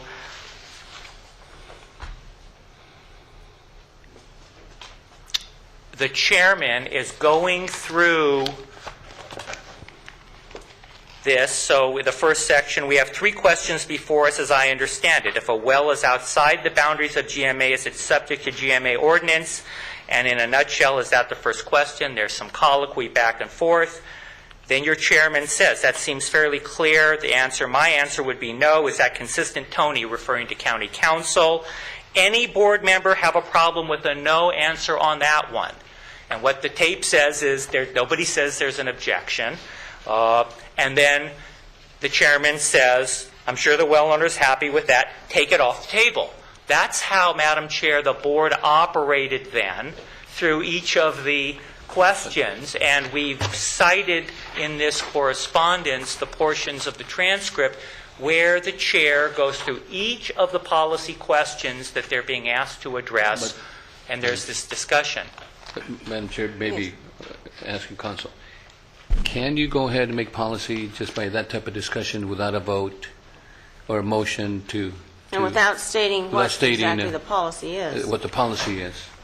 It's not a good practice, but I suppose you could. But the more important issue is that even if the board had informally adopted a policy, that policy would have had no effect with regard to an adjustment of the agency boundaries. What's kind of interesting here is that public agencies are often challenged by not following the procedures that statutes require them to follow. And the GMA's enabling legislation clearly states that if you want to move the boundary, the board has to hold a noticed public hearing. And the reasons for that are obvious. This is not just affecting one property owner, it's affecting everyone who's within the agency. And that was not done here. So even if you accepted the argument that somehow Chair Mulhart's comments could be construed as a policy, it would not have had the effect that is being asked for here. So it was not a policy, and it was just a discussion at the time, and policy was not set. Well, the other thing I would add on that is it's just doing the forensics and looking at what's in the record. I agree with Chair Craven that it does not appear that there was a policy adopted, but it's also contradicted by the fact that the matter comes back to the board later that year with a recommendation by staff which appears to be directly opposite the policy that's being asserted here today, which was that these wells are subject to agency jurisdiction. And that happened later in time, and so I think that's the more persuasive evidence from the record. Well, but again, what Mr. Bott is telling you is that it comes back in June, and in June, as Mr. Huebner acknowledged, what the directive is for staff to go further analyze it and work out something that's fair and equitable. That's the language that's in your minutes, and that's what the language that's in this. And so then what happens is your staff does that, and in 1996 issues this correspondence that's in all of the official records, because it comes back to the board in the September documents that says these wells are exempt. But the wells are in the GMA. There are two well, let me back up. The GMA surface boundary is driven by the Fox Canyon Aquifer perimeter. And what the geologic data shows is that under the Ortega properties where these wells were driven, they didn't go through the Fox Canyon Aquifer. Is that your 009 Ortega memo?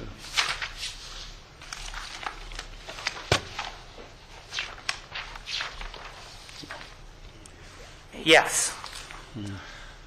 And when you read the minutes, that's the question in part that's being discussed from a policy point of view by the board, because the enabling ordinance is that the perimeter boundary is over Fox Canyon Aquifer. But if the Fox Canyon Aquifer, because these properties are on the far extreme of it, doesn't go under the property, then the property is not subject. Now, council and staff now want to say that requires a formal adjustment of the boundary, and that's the technical argument that Mr. Bowata just made to you. But at the time that policy decision was made and The direction of the board was, we want to be fair. Go look at this data, figure it out, and do what's right. And that's it's in the minutes and it's in the transcripts, and that's what staff does. And my clients relied on that since 1996, that was done consistent with what the board directed. And there's no basis for a change from that now. And frankly, under California law, and I can use the terms, but your agency director at the time had both actual as well as ostensible authority. And under California law, there's a doctrine called equitable estoppel. There's a Supreme Court case that says where a public agency's director acts in a manner even outside of their authority, if it's relied on and it's inequitable to change it many years later, then it's the same as you and I in that kind of relationship. Public agencies aren't any different. And my client has been in this position now since 1996, where the board and the agency director said, you're exempt, you don't need to monitor, you don't need to report, you don't need to keep track. So there are no historic records, there's no historic water usage we can argue for. There's none of that we can do. So we are at a significant disadvantage at this point. Okay. Yes. Mr. Goldring, in your transcripts, Yes, sir. do you have a complete and unextracted copy of the transcript of the June 26, 96 that you can provide me? Yeah, and And I'm talking about from the first gavel to the closing gavel. Yeah, and the answer is, I do have a copy of the tape. I will tell you that it is a very poor quality tape. Well, I don't doubt that a bit, but you went to the trouble and the ability to find certain extracted comments Yes. absent the complete transcript.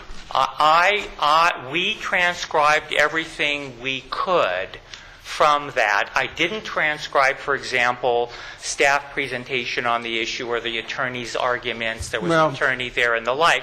But I have quoted to you the But certainly as it relevant began portions.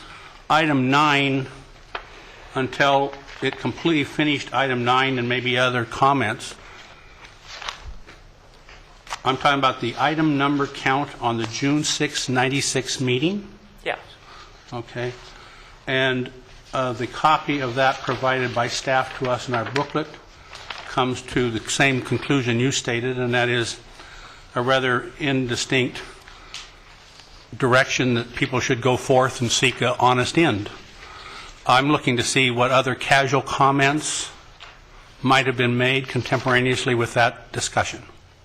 Well, as I said, I have the best we've been able to extract from that. Again, I'm trying to be direct with Well, I you. know, but It's- you know, we if don't you have had a like 5 complete minutes on record. each side of that statement, it might be interesting to see how the conversation went. Yeah, I'm happy to show it to you. I will tell you, parts of it show with Dr. Preston saying the wells are below the Grimes Aquifer, and it's the same discussion. Well, that's not the issue. The issue that I see staff is having, or at least as they presented it to me Sure. through their discussion, is did Preston have the authority to go forth and come back with a document? And if his direction was to go forth, get a reasonable thing, and publish it, then that to me was direction to do so and would override our current council's opinion. In the absence of that direction, then you're in dead water with me. I'm happy to read to you. No, I want a copy that you have made so I can see it. I'm happy to do that, but I would tell you, Doctor, that since this started, and we went to the expense of doing the best we could with in fact, if you listen to the next board meeting, there was a board member who wasn't there commenting on how bad the tape was from the prior one because they wanted to listen to it. There are gaps, especially from this microphone, and from staff's microphone from what is being discussed. I have asked your staff as to whether they disagree with any of the portions that we've put on the table, which we think are the relevant portions. And since February, I've put these out there, and no one from your staff has said that they disagree with the transcriptions at all.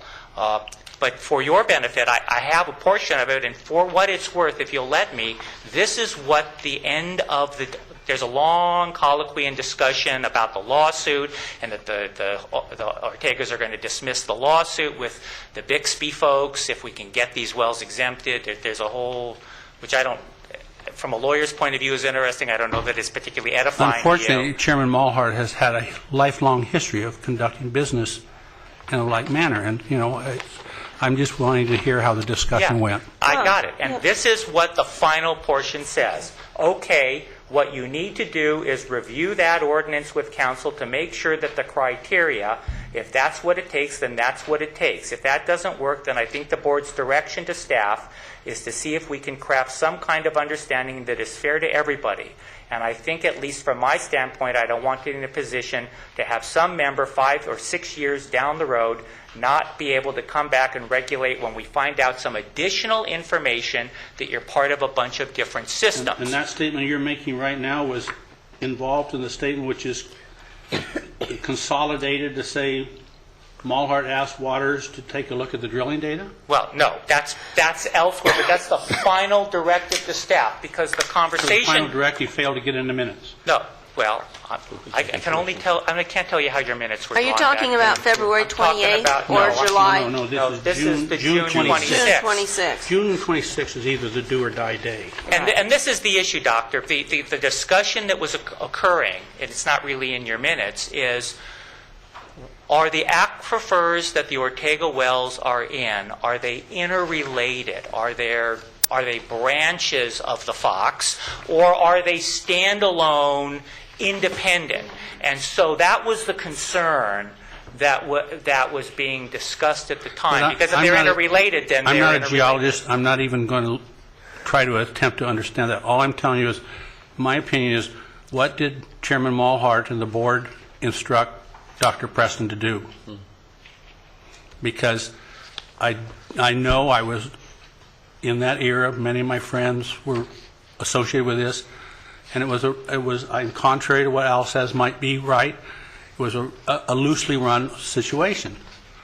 I don't think we can disavow and be historical revisionists just because somebody didn't make a formal motion. No, but if you look at the other things, there were formal motions.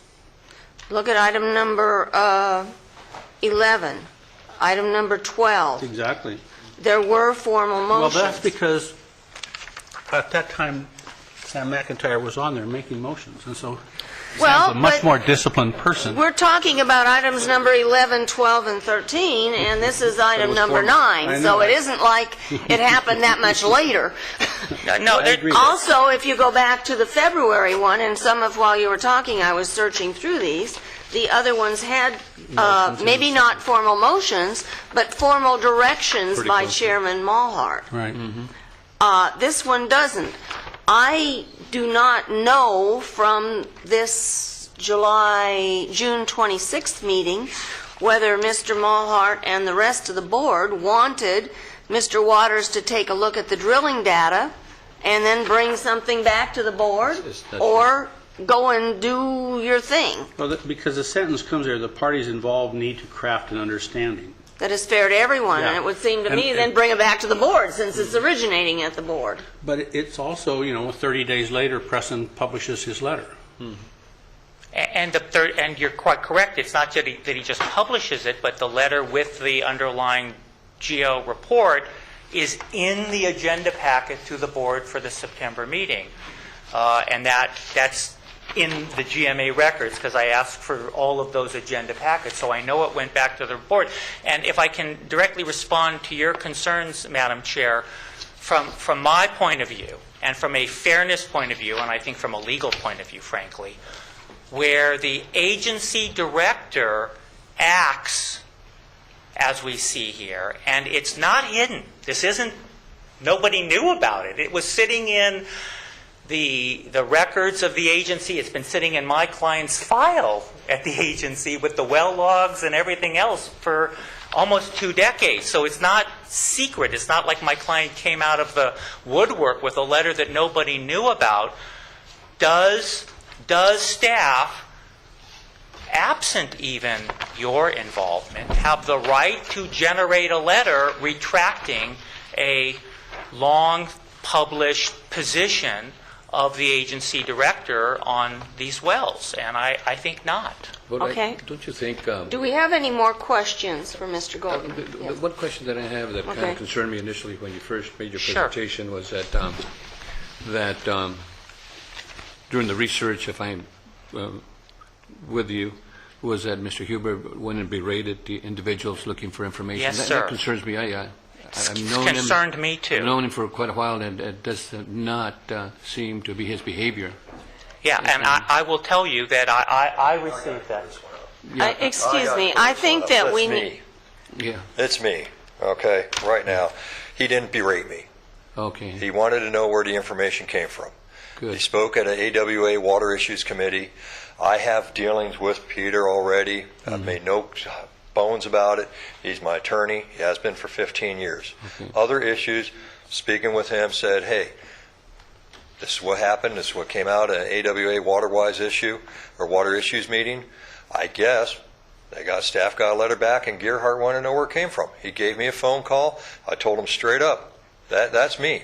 I did bad. But he was not But berating I wouldn't either. say he berated me. He had concerns, Yeah, okay. and he spoke to me about it. I wouldn't call it berating, but yeah, And I think... he had concerns. I think staff has the... And so I got to clear that one up. Okay. Robert, just in case 12 years from now somebody's listening to the tape, would you please identify yourself? Yeah.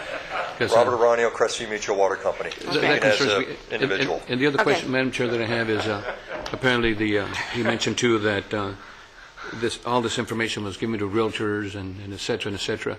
Wouldn't that be public records anyway?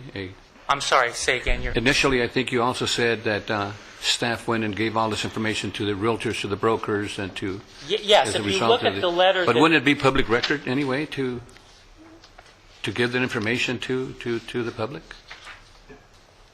regarding this letter? Well, if you look, I mean, I guess the answer is yes and no. If you look at your staff report 6C, this is the letter that was written, and it shows as a CC to the brokers involved. Now, if you're asking me if they had written that letter to my client only, and a copy went into her file only, would that be a matter of public record?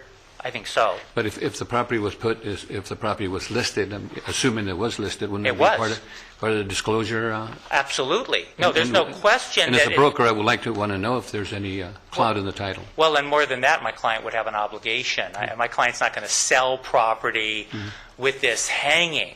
But everybody on the board has bought and sold property. You know what happens when this kind of letter The hits the disclosures realtor are community. by law, yeah. Okay. Yeah, it kills any possibility of moving forward. Okay, Thank you. I think that... I just wanted to clarify We that. Yes. have now spent, we started at 2:35, and I think that we, as a board, need to start wrapping up. As you know, I have to leave shortly after 4 so I can get to a city council meeting. I would like to start by asking our attorney to comment to us on the statement that if a director or an executive officer of a public agency issues something and nobody takes action on it for several years, then it needs to stand. I mean, there's no doubt that Dr. Preston wrote the letter. Well, that's a broad question. It's referred to as estoppel, but that would require a showing that there was some detriment to the property owner as a result of the agency coordinator having sent the letter. And what happened as a result of the coordinator sending the letter is that she was not regulated by the agency for several years. There was a brief reference to some potential detriment in terms of not being able to establish historic water use. I have not heard much about that, but that was the only thing that I heard that sounded like it would fall within that category of detriment in terms of relying on the letter. But the other thing I would point out is, even if there was detrimental reliance, as it's called, when you're dealing with an issue such as this, which is a letter from the agency coordinator saying you are no longer within the agency boundary, which in my view was a void act. It had no legal effect whatsoever. In other words, could not be relied on. And so, in my view, that is not a persuasive argument.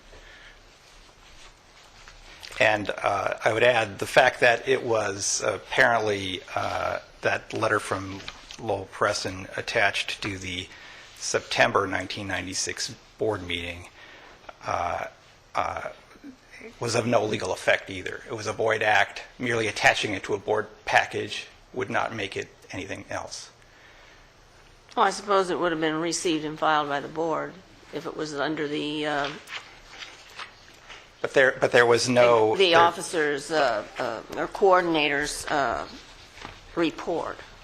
And so I would view that in the nature of a disclosure by the agency coordinator that he had in fact sent this letter, but it was not acted on by the board. Okay. Are there any more questions for our attorney? Okay. Does staff have any comments in wrapping up? Well, I'd like to say that when we first approached this issue, I just took the 7th grade first semester sort of approach. Is it in the aquifer? Is it not? Does it? And we've never. We feel like we've answered that question, but we haven't yet sat down with Mr. Goldenring. It became a technical argument about whether or not you could revoke the letter. But the real issue, I don't think your board would allow anybody to pollute the aquifer any more than they'd allow it to be depleted, no matter what kind of letter went on before. And to us, that was the real issue and what drove this before your board. So, Madam Chair, because they penetrated the Fox Canyon, that's an issue right there, just the penetration, whether they pulled water or didn't. Okay. Okay, so we will open it up for deliberation by the... May I ask a Yes, question of staff? I'm sorry, certainly. I'm just confused. What was the concept of CCing the realtor? That's my bad. I didn't catch it. I'm sorry. That was my bad. I don't think I caught it, but I assume it was just to let the realtor know that there might be some issues with it for the realtor's perspective. And I personally believe, I've been a broker for many, many years, and that type of disclosure is extremely important for your client, because not only for the agency, but also for the broker and the buyers and sellers to disclose. I don't think there's any argument there. No, I don't disagree. The letter was shocking that it was disseminated that. Okay, any other questions? I just think probably the beginning of the problem, the ad was very incendiary. It said, no government control. Well, there's no well that doesn't have some government control somewhere. It just didn't perhaps have Fox Canyon control. So I think that it's just an unfortunate series of events, with the opening salvo being an incendiary ad. Okay, so is there, I think we need to open it up for the board's deliberation at this point. In our packets, we're being asked to make 3 determinations, and we have a letter of request to rescind the letter advising, to rescind Mr. Pratt's letter. Wow, everybody's just jumping in there. And I'm not Lynn, so I'm not summarizing everything and giving it to you and saying nobody objects to what I said. So I'm opening it up for you guys. Also, I think everybody knows probably what my position is. I'm just very uncomfortable reversing a previous director's opinion with what seems to me a possible direction from the group. I'm disappointed that I can't get a transcript that we can see what the casual comments on how the parties involved needed to craft an understanding. I'm sure there's got to be more conversation there than that word. But I would hate to see Jeff's successor disavow everything we've done for the last few years that I've been here and just say it was all hogwash and we're going to start over. So from mine, that's where my problem sits. And I'll second the motion on that. Well, I think we need to hear what everybody has No? to say, We can because second the I don't motion think you subject made a motion. No. Okay.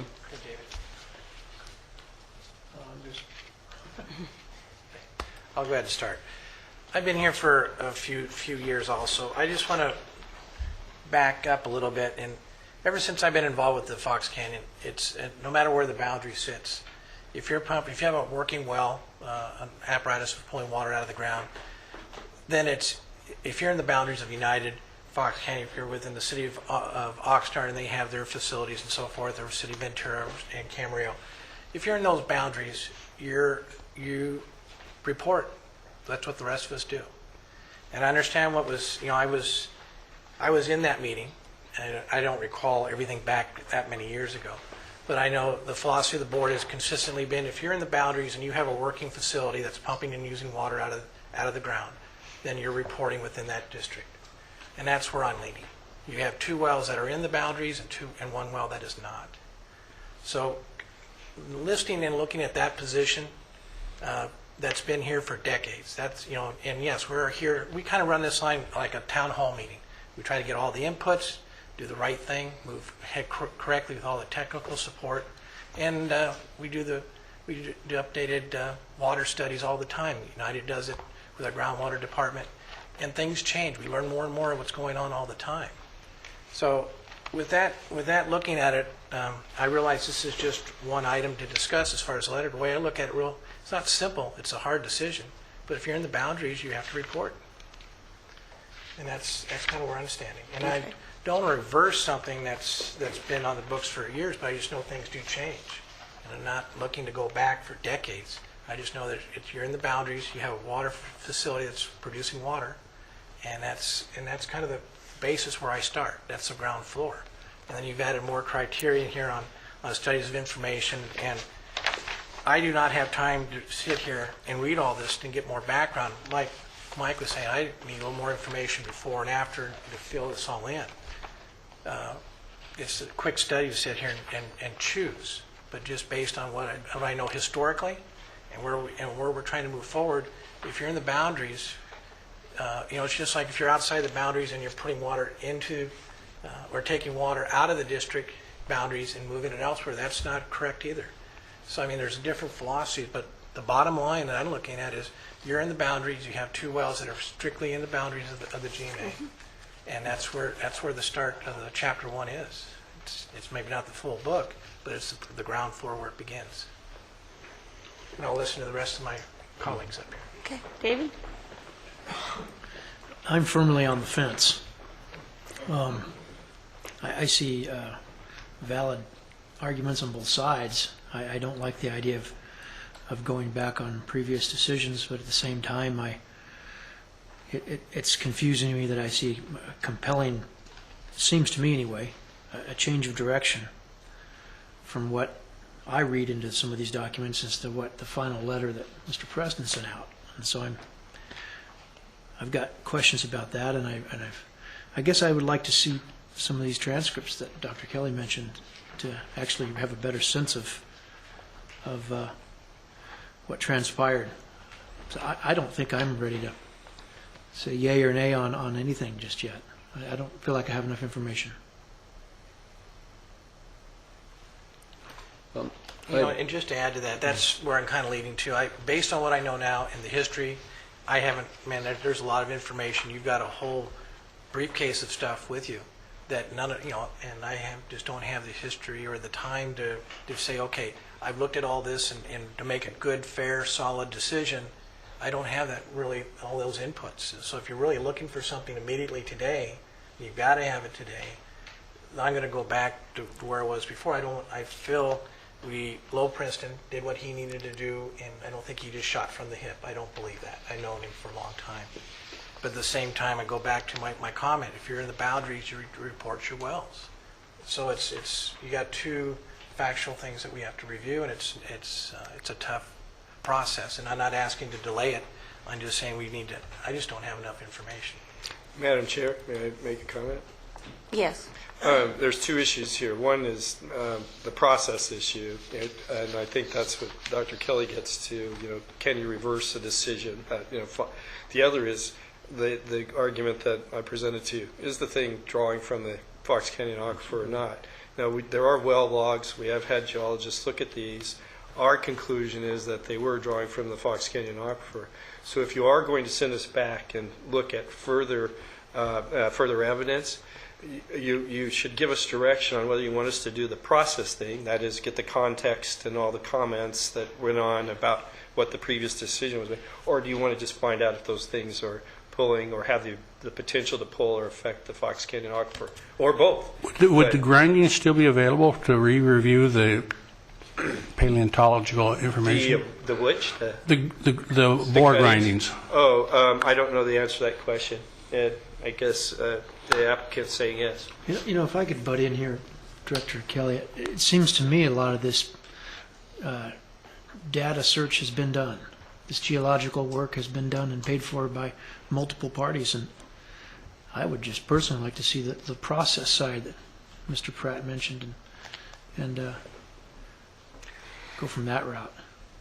Well, I think there's the process, but there's also, if there is indication that they have been pulling from the Fox Canyon, if they are over, and nobody's ever disputed that two of the wells were included in the area, that they need to be reporting the wells. I'm not saying we should go back with fines and penalties and all that, but the report should be made for things that were determined to be within the geographic area.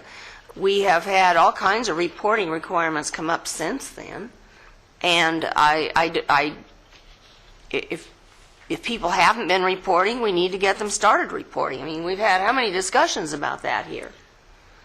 Over and over for years. But that was my concern too, that the wells are in the boundaries and they have, But the suggestion wasn't that we give a forgiven pill and go on from here forward. The act was to go back and reverse out Dr. Preston's basic premise, and we would have to disavow that attempt and then reestablish a relationship and go forward.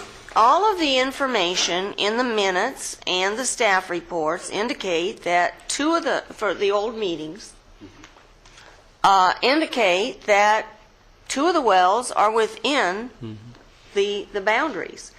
His letter says otherwise. I'm kind of like David. I don't understand at all why he said some of what he said, but it's contradicted by what he had in the packets. May I provide clarification? And over here. Yeah. If you think you can clarify this statement, if I could just also add real quick, it's not a question, I think, of where the wells are perforated. If I understand the statute, it's over. It's where they set. Right. And according to them, it sits right on And I the... think both attorneys agree on that aspect. From what we've heard here. And to clarify for you, Madam Chair, we provided you Mr. Kenton's, who was the geologist then, reading the logs with Dr. Preston, and now we provided you a copy of his report, which GMA had, along with the well records back in 1996. We also asked him to expand it. We gave that to you on our packet. The two wells at issue do not pull from the Fox Canyon aquifer. They're 1,200 and 1,500 feet deep, roughly. And we have said to GMA, if you think that technical data is wrong, put it on the table, because we have had paleo people look at it and the bore logs and all that stuff has been gone over and over and over. It happened in the 90s, and we've redone it. And that's why you have this updated Kenton report. And we've continually said, if you think that's wrong, if you think it's pulling from the Fox Canyon aquifer, put the cards on the table, tell us who, And we're happy to have our people sit, I mean, that's a technical thing, and they can identify where they agree or disagree or whatever it may be. And to this day, we have nothing. So, Mr. Goldenring, if I could interrupt you. Yes, sir. It doesn't seem pertinent where they're perforated. The legislation, am I right with this, Al? The legislation says that if these wells sit above the Fox Canyon aquifer, not whether they perfect. well, and the answer, Isn't that more the question? well, yes and no. And the reason I say that is the following. The surface boundary is driven by the perimeter of the Fox Canyon aquifer.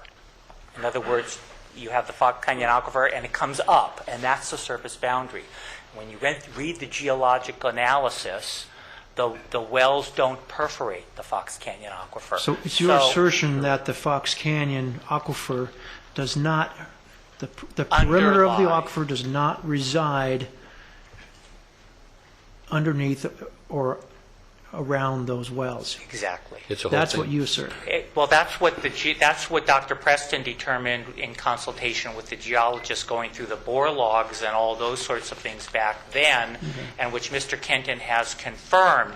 And Well, I think what you just without said is- speaking for the board, I think that's the fundamental issue that caused Chairman Mulhart and the board to say in June, go find an equitable solution this, because that's what the geology is showing, that they're not around the Fox Canyon aquifer, and they're not interconnected.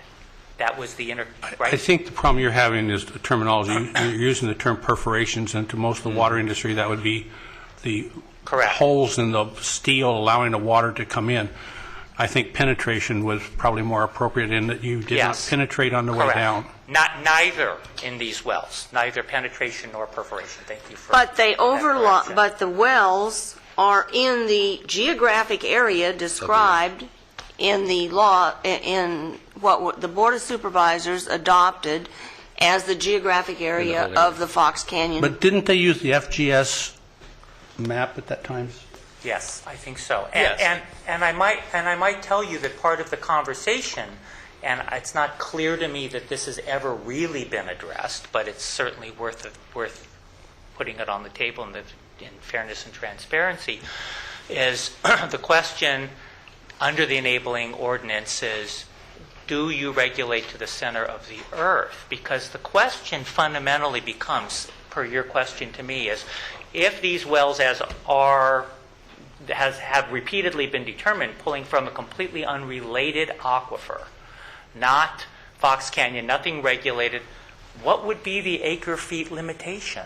Because it's not pulling from Fox Canyon. It's not impacting Fox Canyon. It's not interconnected with it. So what would be the acre-feet limitation?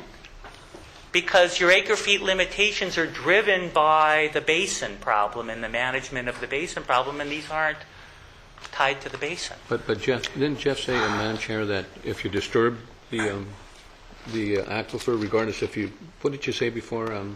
Here's the aquifer, and if you... I don't think it's as clear as Mr. Goldring makes it.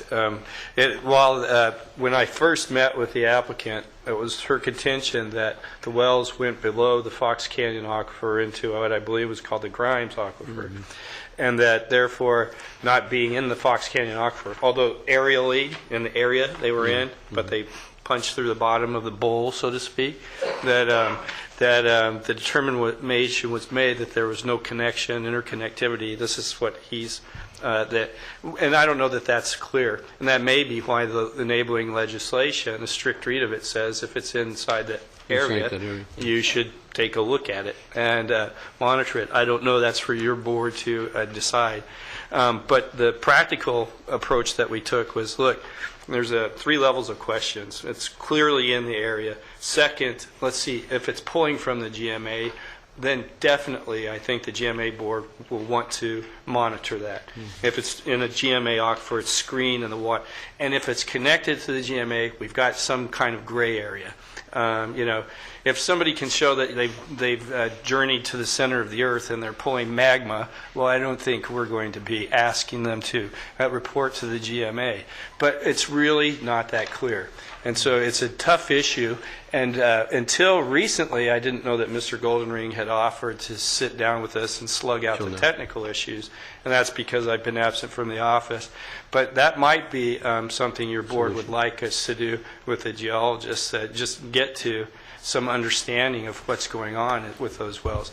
And they've only been lightly used, as I understand it, for cattle or something. There's not been a lot of heavy irrigation yet.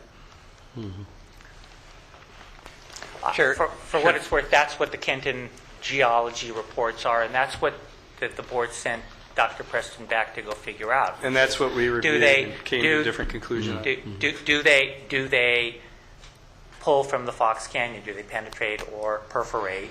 And Dr. Preston determined no after looking at all the data, and that's what generates the letter that he writes. And my position, so that you're absolutely crystal clear, has been to GMA, if you have technical data that says Dr. Preston was wrong, then that's a conversation that I'm willing to have. It may not change my legal position, but that's not an unreasonable conversation to have. But as we sit here today, they still have not put on to us or to anybody, and to suggest that this should continue on forever. Now, after a year, my client's been sitting with this cloud, and only now they're saying, oh, well, we think it might. And respectfully to staff, that we think it might should have happened before the letter was written. And certainly after the letter was written a year ago, when we said, wait a minute, you have all the well logs, you have all the data, you have all the reports. They even asked my client to bring in copies for them back in that time frame of summer of last year so that they could have more copies, which she did. So there's no hide the ball on our side, and we're a year later. And I, with due respect to Mr. Pratt, it's a little late to suggest that now, a year later. Well, actually, we did do that. We asked for all of that, and then we had the geologist look at it. The geologist said, yeah, they're pulling from Fox Canyon, and that's when we wrote the letter.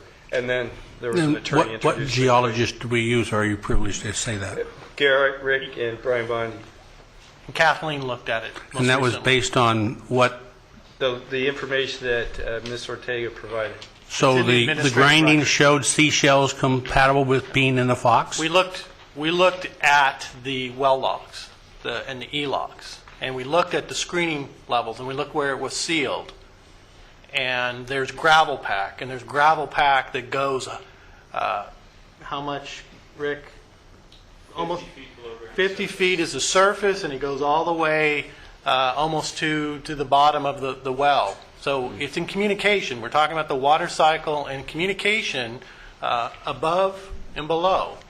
Remember, the outcrop, as it's mapped as a boundary, is a geologic representation of how far the Fox boundary was mapped as per the boundary that your board adopted. I would also point out... So those were not dry sands, they were wet sands?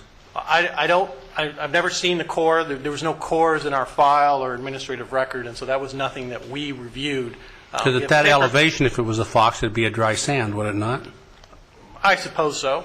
It wouldn't be necessarily per the drilling, the driller. He probably didn't complete it or finish the well because he had dry sand or didn't have the wet sand. I thought these are completed wells. They're completed, and they go down 1,200 to 1,500 feet. And I've frankly said to staff, if you can give us some data that shows the Fox Canyon under our client's property, or at what elevation it is, or given the depth of these wells, put it on the table so we can look at it. That's been outstanding for the better part of a year as well. And I'm a little distressed to hear staff talking about a technical analysis a year later. There's nothing in writing, and they're not. And this is part of our review of the administrative record.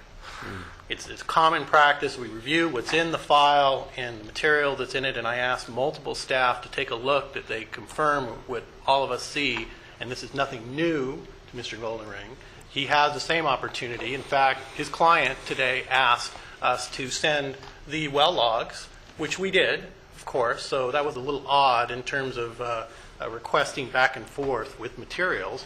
We provide the information. And we have the record. We've been very free with the information and very transparent, so I want to get that on the record. You know, When I'm I- not sure exactly what Dr. Preston's PhD was involved, but I was given... Management. Pardon? Construction management. Okay, because I had been given the impression that part of his hobby or whatever was the very thing we're talking about, but he had other people do the exams. Dr.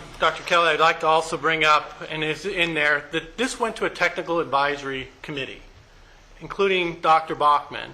And as you see in the report in the minutes, this was reviewed by a number of folks. And they came to the conclusion that these wells were within the agency's boundary and under the regulation of the jurisdiction of the agency. So this went to a whole group of folks 15, 16 years ago where they looked at these specific questions that you were asking. If I might, and again, I don't mean to be going back and forth, but if you actually look at it, what the Technical Advisory Committee was dealing with was the question, does GMA regulate to the center of the earth?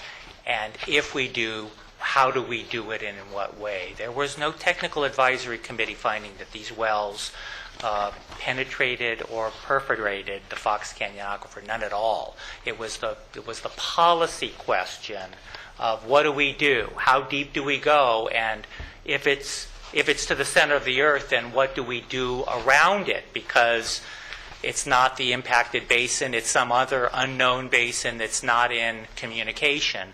And that was the policy conversation that was occurring at the time. With due respect to Mr. Hugh.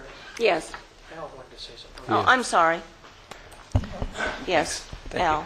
Yeah, to maybe help wrap this up, in framing the question, your board is not being asked to decide today whether or not the wells on the Ortega property are within the GMA boundary. The sole question before you is whether or not the executive officer should be directed to retract the letter that he sent to Ms. Ortega last year. And in listening to comments from, I think, a majority of your members, there is some concern about the amount of information that's available. And it was focused more on this process question of can the existing or the current executive officer overrule on an administrative basis, in other words, without board action, a determination by a prior agency coordinator. And that's certainly an issue that your board can decide today. But I would just add that if your board answers that question along the lines that staff has recommended, that would bring the matter to a close. But if your board were to direct the executive officer to withdraw his letter, you still leave open this broader issue of whether or not these wells are subject to GMA regulation, and that issue will not have been resolved today.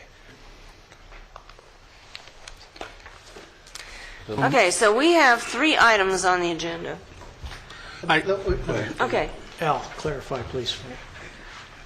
In your opinion, can current executive officers override previous administrative officers' rulings? Yes, if that prior administrative officer was not acting with or at board direction. And in my opinion, the letter that was sent in 1996 was done without authority. And that's based both on the apparent disconnect between the record of the board proceedings in 1996 and probably more important, the concern that had the board delegated that authority, they did not proceed in the manner required by law to adjust the agency boundary and thereby exclude these wells. Mm-hmm. That had to be done at a noticed public hearing, and no such hearing has ever taken place. But the June meeting was noticed and held. It was not a noticed public hearing. A noticed public hearing under the GMA legislation means that it had to be published in a newspaper at least one time, giving notice to any potentially affected property owner or operator within the GMA, and that was not done. And so it was without legal effect if it occurred. But if the directive is that the current executive officer should come back to your board before taking actions like this. That's certainly something that could be done by your board today. But It would, for me, if I could see from staff this September 25, 96 meeting that was only shown that there was on the agenda, the discussion they did or didn't have with regard to Preston's letter would probably be elucidating. Well, when I said earlier there, Preston's letter contradicted something else. It contradicts his report to the GMA board of June 26th, where he Correct. goes, where he talks about, he went back and he talked to the TAC, he talked to the county council that represented the GMA, and they agreed that it didn't matter what aquifers were perforated if the wells were over the within the geographic boundary of the GMA, then they had to comply. But we've had previous discussions that the FGS map in that time was very inaccurate. I'm telling you, it says, if the board agrees with this interpretation of the language, then it doesn't matter whether the wells are perforated below the Fox and or the Grimes, because the legislation would include all wells inside the boundary. So that's what gave me this, I have no idea why he turned around and wrote the letter he wrote. Because this is signed by him. Right. But Madam Chair, And it's also dated a month before his other letter. And there's nothing to indicate that 180 degrees. that on June 26th, the board gave him other direction. but I'm putting myself in staff's position, and staff sees that there is a concern that somebody's not complying with the GMA rules and regs and so forth and legislation. I think it's appropriate that the executive officer write a letter and say, hey, you're not complying, you're not reporting as per the GMA rules. And consequently, as a result of that, I see it very appropriate for him to write that letter to bring him into compliance. And Okay, let's go back to the three questions that were on the agenda for us to answer today. the question was, should we... Well, the first question is, did the board grant authority to Dr. Preston in 1996 to determine whether or not the operator's wells are subject to agency regulation? Where's that question? It's the last page of today's agenda item. The last page of the staff report. Page 3 of 3.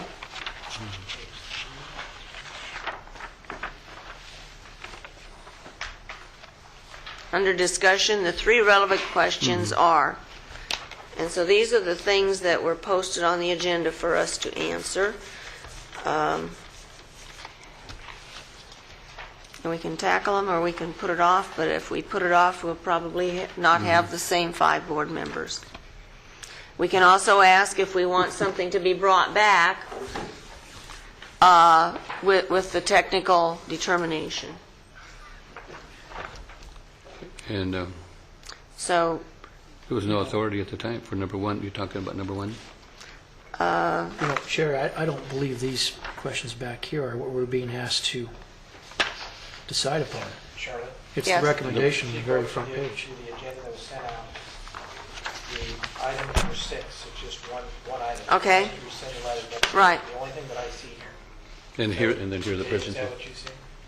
I see 3 issues. Here are presentations from both okay, sides, and we'll then- go to that. And deny the We'll go to operators. that, and we will look at that.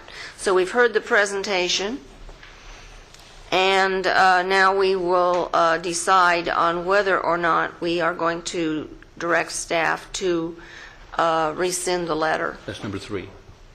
Is that what you're looking at? Yeah. No, I'm not reading what it says in number 3. It says deny. We're being asked actually whether we want to direct staff to whether we want to direct staff to rescind the most recent letter or not. Is that your understanding? All I see here, and Jeff, if it's incorrect, all we're doing is discussing one item. Can we rescind the letter, or we? That's it? That's right. Okay. So we were asked to do something else under the discussion, but The three board questions prefers, were sort we'll of to forget that. frame the discussion to lead to that. To Right. that determination. okay. So how do you want to proceed? Well, if it were me, I'd kick the ball down the road about 10 feet because I just think we got a whole bunch of unanswered questions. But if What would you like to know before the ball comes back to us? But whatever happens, if we do delay this, I would like to direct that it does come back to us and not leave it up to Totally agree. somebody else. We need to be specific in our direction. I would like to know the comments that were surrounding the June discussion, and then secondly, I would like to see what happened in September meeting when the letter of Preston, did they disavow Preston's letter, or did they endorse the letter in the September 96 meeting? So you would like a transcript of the June June meeting? 26th meeting? Just that item. That Yeah, it doesn't item. need to be everything else, just from beginning to end until the discussion was totally on something else, because there could be some casual comments kicked in there somewhere. And then the printed minutes from the September meeting on how did they handle, because that letter is back on the agenda, but there's no discussion in this packet, nor from Mr. Goldenring's packet, of what actually occurred during that discussion. Or if there was a discussion. Why did it come back to them in September? Did they get it back and disavow, or did they get it back and endorse it? What did they do? I mean, just for purposes so you're not chasing, when I look... Excuse me, you'll have to come to the microphone if you'd like to. Just so you know, in trying to give you information, when I looked at the September minutes, I didn't see any reference to the letter. When I looked at the September minutes, I did not see a reference to the letter. It's in the packet that goes to the board, but I don't see anything in the minutes about it. So you may need to go to the transcript. Much included as an attachment, the way we include letters to the board as an attachment. We noticed that too. We were going to So the board was verify that. fully aware the letter went out within a month of his The board saw it in the package, right? 2 months. 2 months later. But there doesn't. Well, they were dark in August then, Right. too, also, weren't they? Right. Right. I So don't- there are no August minutes, because I asked Right. for them all. And in the September minutes, So on the following meeting, they were fully aware of it's the in letter. the packet at going to the board, but when I look at the minutes, I did not see a reference to anything Okay. about that letter in the minutes itself. Now, I've not transcribed September. I haven't transcribed that particular But meeting. if they had been disavowing it, I would have thought it would have come up as a minute. Yeah, clearly I would have thought it would have been in the minutes, for sure. So, Madam Chair, we're not rescinding the letter, we're asking for more information, that's what you're saying. For mine, I'm only saying what I would like to see. I don't speak for anyone else here, I don't think. And just for clarification, the transcripts are of the items discussion during the June meeting. I think that was what was in Mr. Goldenring's packet, those that he clipped or extracted, as you called it. Those are the transcripts that you want.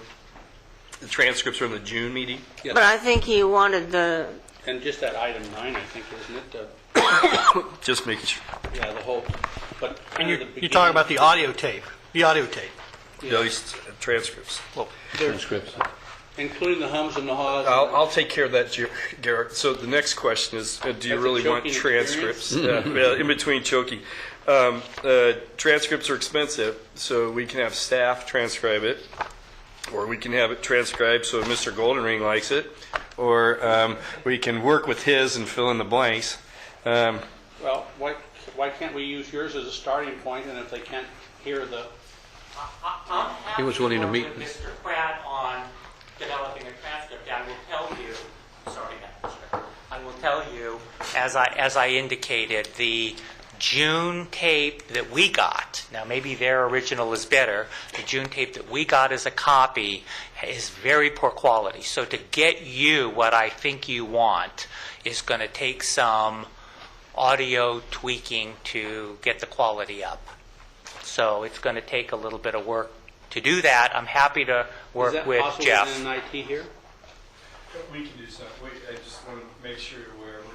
I just would like to know, because the whole thing pivots on, did the board get approval to Preston to proceed or not? End of question. Okay, I can work with Jeff on that to accomplish a agreed upon transcript. Maybe that'll be the best way to do it for you. Sure. So you would like us to come back with that. How do other and printed minutes of the September meeting, whether people say there's anything on it or not? If they're minutes, they're minutes. If our executive officer looks at it and there's absolutely no mention of it all, although that would be an easy print, right? You just take it. Well, all you have to do is include the minutes, and then we'll know. Yeah. That's right. I mean, that's I a don't- low-cost item, is it not, just to print the minutes from the September meeting? I thought they were in here, actually. Weren't they in here? No. Bring it back to packet. The numbers are there, but no verbiage. Thank you. We have minutes of the February meeting and the June meeting. Okay, so we know what Dr. Kelly would like. What about the rest of you? David? I'm okay with Dr. Kelly's suggestion. Okay. As long as we don't rescind the letter now, I think we should look into that and get some further clarification. Okay.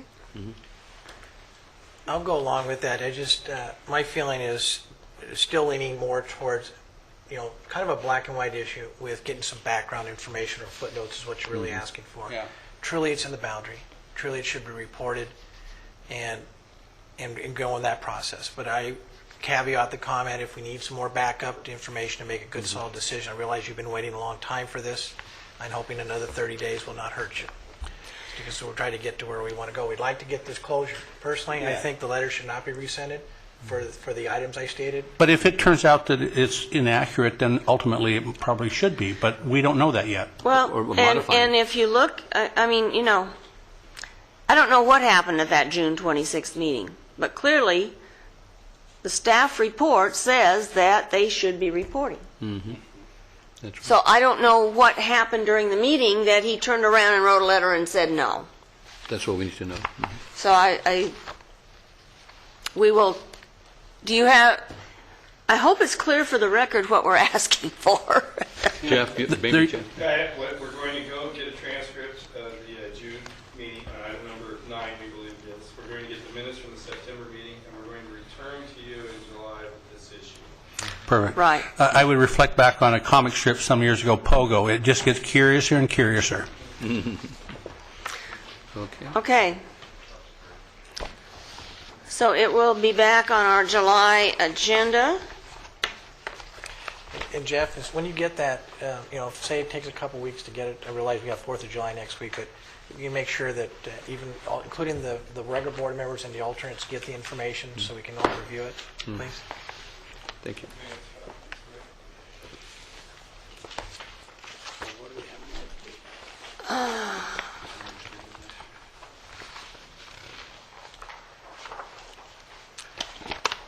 Okay. So we just did a something by consensus. We didn't have a motion, Do we but need a the motion? chair will order that the transcripts of the June 26th meeting, the minutes of the September meeting be brought back, and this item will be continued until the July meeting. So does this mean future generations can say this never occurred? It's going to be recorded. I hope not, and usually people can hear my voice. I rarely have people say they can't hear me. Okay, we have executive officers' reports, administrative reports. Is there a motion to receive and I file? move to receive and file. A second. Okay, any objection? So ordered. Okay, do we have a need to recess to closed session still? Yes, I would think. Yes? Al? Can you please state the, Yes, the board will meet in closed session to discuss one existing litigation matter, which is Linda M. Ortega versus Fox Canyon Groundwater Management Agency, Ventura County Superior Court, case number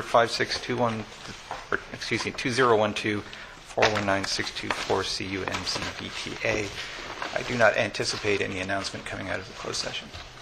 Okay, and I will have to leave at this point because I have to get to my council meeting. And so you can decide who will be the person who will adjourn the meeting. The chairman's replacement looks like a wonderful chairman. He conducted another meeting just as fast as you did.